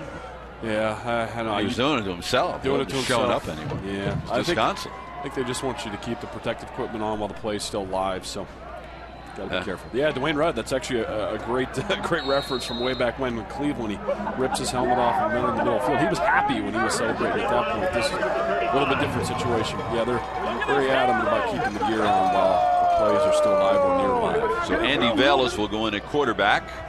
Has lots and lots of experience. For the 2nd year in a row, he was beaten out for the job by Sean Goldridge. Vallis is a senior from Bedford, New Hampshire, and he'll slide to the turf. So anyway, New Hampshire's ranked number 1, and we asked Sean McDonald, what does that number 1 ranking mean? And he laughed. He said, well, I'll be able to tell you in a couple of weeks what it means. He said, right now it doesn't mean anything. He says, but what it means is it enables us to play at home. And when you play at home, you get to stick with your normal routine, and that is huge. I think that's a good point, and I also think that clearly this is an unusual environment up here. We're pretty hot. We're pretty far north here up in the Northeast. You're going to get conditions like this. They may be even worse in the next couple of weeks, and that can be an advantage to you based on who it is you inevitably draw. Vallis will hand off to Donald Goodrich, redshirt freshman from York, Maine, his 36th carry of the season. And we asked Sean McDonald what he thinks his chances of winning it all as we take a look at the other bracket. Remember, the winner of this one will meet the winner of that Indiana State-Chattanooga game, and Chattanooga is leading at 35-14 with under 2 minutes to go. So it will be Chattanooga coming here to New Hampshire next week. Chattanooga's from Tennessee. Tennessee, it can be cold there. They get winters there. But it's colder here. This is true. It won't be the first time Chattanooga has played a game in a cold weather site. But New Hampshire will get to play at home. And it will be against Chattanooga, the Southern League champion. So that'll be your matchup here next weekend. Donald Goodrich, the ball carrier. Goodrich again with the carry. That's Goodrich as opposed to the starting quarterback, Sean Goldrich. Here's the lower half of the bracket. Sam Houston State, who lost in the championship game 2 years ago and 3 years ago, will play the number 3 seed Jacksonville State, is playing right now. Winner of that one gets the winner of Liberty and Villanova. That game will begin in about 15 minutes. Villanova in the CAA, and just the way the schedule shook out this year is Villanova and New Hampshire did not wind up playing each other. New Hampshire did go 3-0 against ranked opponents. They beat Richmond, who's in the round of 16 today. They beat William & Mary, and they beat Albany. But we asked Sean McDonald about the chances of winning it all. He said, last year you went one step further than you ever went before. You went to the semifinals. What do you think the chance? And he said, well, look, only 16 teams can win it. And our approach is we only have to win one game. We just have to win this week. And then if we win that, then that will be our approach next week. And if we win that, then that will be our approach the next week. He said you can't look big picture. You just have to look at what's immediately in front of you. And we're delighted that we get to play these games at home. Goodrich, the ball carrier. 1:23 remaining.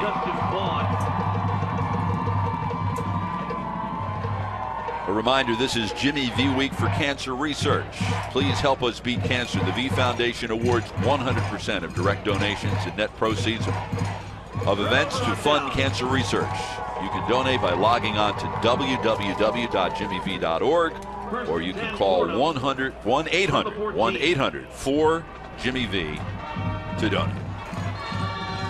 Of course, this week during Jimmy V Week, we saw a number of great basketball games, and once again an opportunity to see that remarkable speech that Jim Valvano gave at the ESPY Awards when he was so close to his death, as it turned out. It was just a remarkable accomplishment for him to deliver that speech, which was so meaningful. So many of us have seen it so many times we can practically recite it word by word, and every time you see it, it gives you goosebumps. It's a timeless message, and it's moving each and every time you watch it, Bob. I absolutely agree. Niedbrick throws, completes to Tabucky Jones. He gets out of bounds to stop the clock with 55 seconds left. So the season's going to end with a loss for Fordham in the second round for the second year in a row. And Joe Moorhead played at Fordham, and he said, when I played here, a couple of my teammates and I, we used to say we felt the potential existed to become a top 10 program. It didn't happen then. Now that I'm back and as a head coach, and it's his first head coaching job, it is incredibly fulfilling to see it become reality.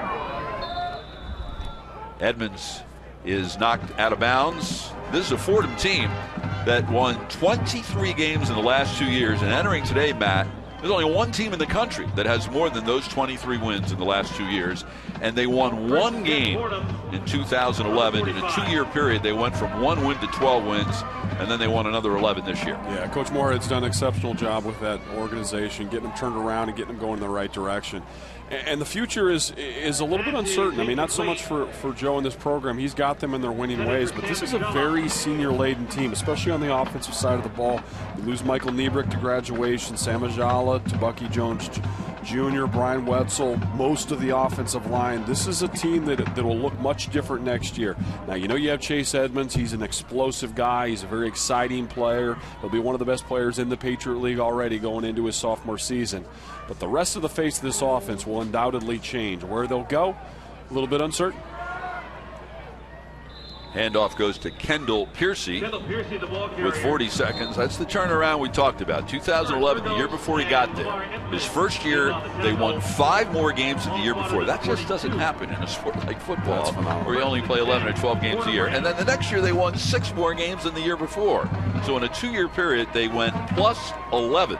Right. And in the last 2 years, they're going to end 11-3 today. So they'll be 23-5 in the last 2 years. Dominant team in their league. They ran the table in the league for the first time this year by going 6-0. But they're going to come up short today. The #1 ranked team in the country demonstrated today, Matt, why they are the #1 ranked team in the country. They win it 44-19.